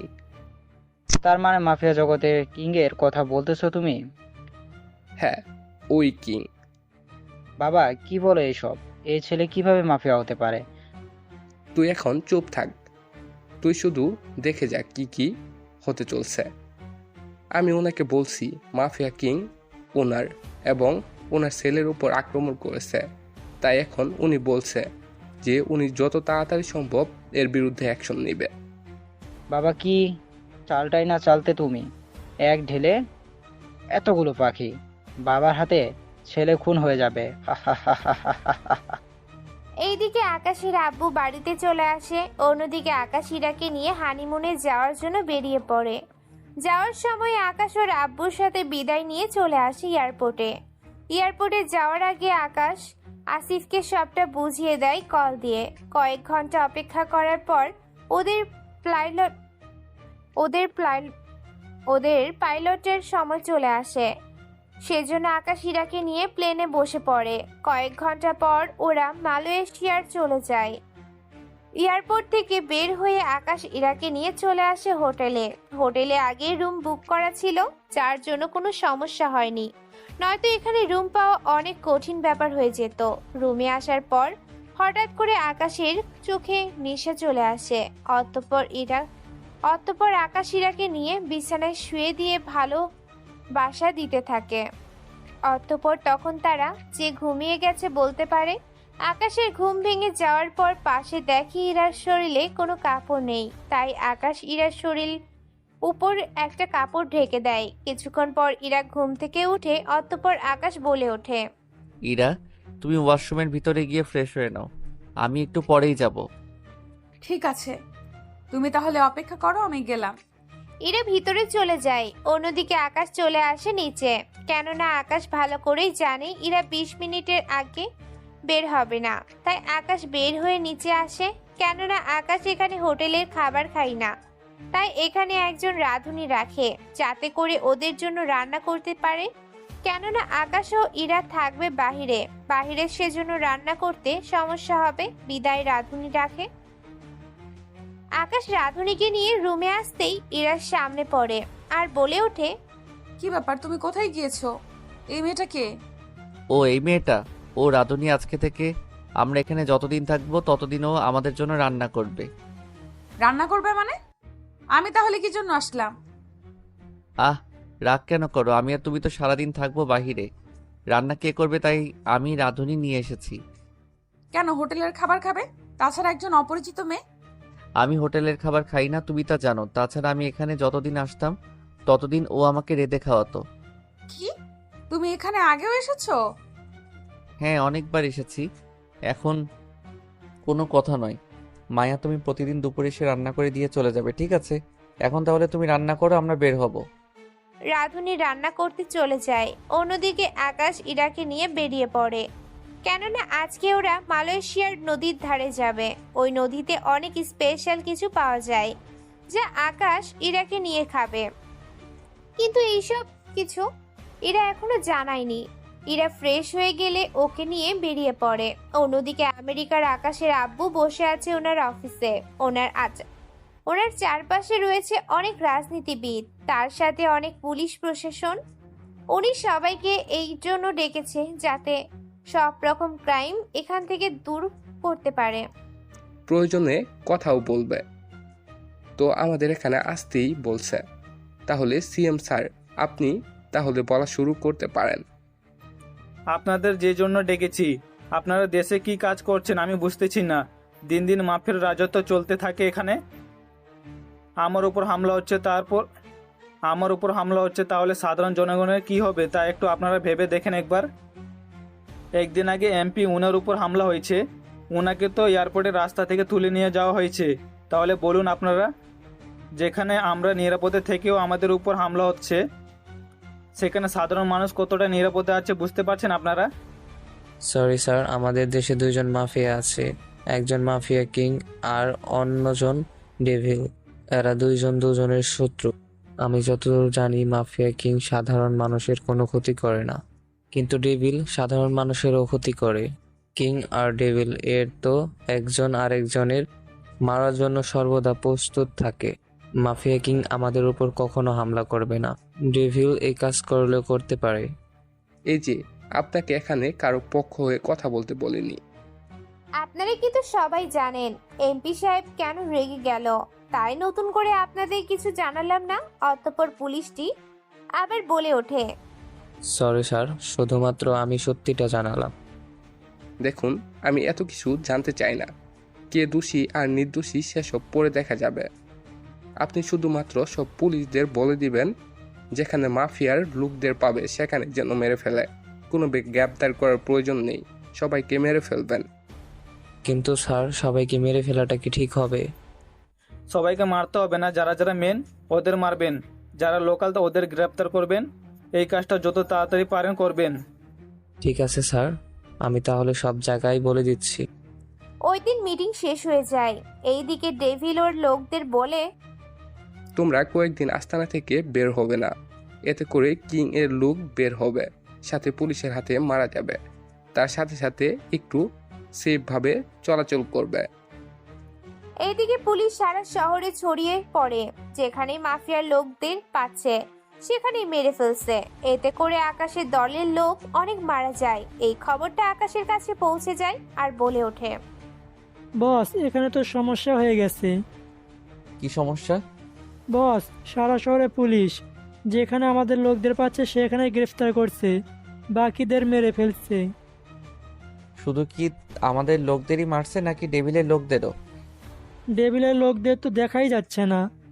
তুমি সবাইকে বলে দাও আন্ডারগ্রাউন্ড হয়ে যেতে। আমি কালকেই দেশে ফিরবো। কি বলছেন কি? আপনি এই অবস্থায় দেশে আসলে আপনার বিপদ হতে পারে। তোকে কোনো চিন্তা করতে হবে না, কাল এয়ারপোর্টে চলে আসিস যে করেই হোক। ঠিক আছে বস। এইদিকে আকাশ ইরাকে নিয়ে অনেক ঘোরাঘুরি এবং তার সাথে অনেক কেনাকাটা করলো। কেনাকাটা শেষ করে পরের দিন চলে আসে দেশে। তখন অনেক সিকিউরিটি ছিল, কেননা দেশের পরিস্থিতি খারাপ ছিল, তাই এই সিকিউরিটির ব্যবস্থা করা হয়। আকাশ ইরাকে নিয়ে এয়ারপোর্ট থেকে বের হয়। আসিফকে ইশারায় ওর কাছে আসতে বলে। আসিফ অনেক ভয়ে ভয়ে আকাশের কাছে আসে। আসিফ আসতে গেলে পুলিশ বাধা দেয় এবং আকাশ বলাতে কিছু বলেনি। তখন আসিফ বলে ওঠে, বস, এগুলো দেখছি। যা দেখতেছিস ঠিকই দেখছিস। আমার বাবা এই দেশের সিএম, তাই তোর কোনো চিন্তা নেই। তুই আজকে থেকে আমার বাড়িতে থাকবি, যাতে করে তোকে কেউ মারার তো দূরের কথা সন্দেহ না করতে পারে। এই কথা তো আগে কখনো বলেননি। এখন কথা না বলে আমার সাথে গাড়িতে বস। আসিফ গাড়িতে বসলে আকাশ ওকে নিয়ে চলে আসে বাড়িতে এসে ওর বাবার সাথে কথা বলে। ইরাকে রুমে পাঠিয়ে দেয়। আকাশের আব্বু জিজ্ঞেস করে, এই ছেলেটা কে আকাশ? আব্বু আমার বন্ধু হয়, আজকে থেকে এইখানে থাকবে। আব্বু, তুমি হঠাৎ করে মাফিয়া লোকদের মারতে পুলিশকে বলেছিলে নাকি? হ্যাঁ, আসলে হয়েছেটা কি? এরপর আকাশের সবটা বলে। এই সব কিছু শুনে আকাশ আর আসিফ বুঝতে পারে এই সবটা এমপি ওনার কাজ। অতঃপর আকাশ বলে ওঠে, আব্বু, তুমি এখনই অর্ডার দাও, আর কাউকে গ্রেপ্তার অথবা মারতে হবে না। কেন বলতো? আমি বলেছি সেজন্য, তাই এখনই তুমি সব বন্ধ করো। আকাশের কথায় ওর আব্বু এই মাফিয়াদের বিরুদ্ধে কাজ করাটা বন্ধ করে দেয়। এইভাবে ৩-৪ দিন চলে যায়। এখন আস্তে আস্তে ডেভিলের লোকজনও বের হয়ে রাস্তায়। ওরা রাস্তায় বের হলে আকাশ ওর আসিফ ওর বাকি লোকদের নিয়ে বের হয় এবং রকিও ওর লোকদের মেরে ফেলে। রকি মারা যাওয়ায় রকির বাবা এবার আকাশকে মারার জন্য চলে আসে। আকাশ ও ডেভিলের মুখোমুখি হয়। আকাশ বলে ওঠে, বলেছিলাম না তোকে, এমপি হয়ে তোকে বাঁচতে দিলেও মরতে দিব না। তুই আমার ছেলেকে মেরে ফেললি, আমি তোকে শেষ করে দেব। যে গুলি করতে যাবে আকাশ তার আগে গুলি করে মেরে ফেলে ডেভিলকে। ডেভিলকে মেরে আকাশ আসিফকে নিয়ে চলে আসে বাড়িতে। এইদিকে টিভিতে খবর দেখাচ্ছে আজকে মাফিয়া কিং ও ডেভিলের মধ্যে যুদ্ধ হয়।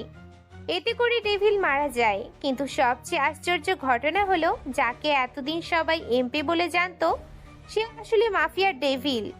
এইটা দেখে আকাশের আব্বু বলে ওঠে, তার মানে এমপি হচ্ছে মাফিয়া, আর আমি ওর কথা শুনে কত লোকে মারছি।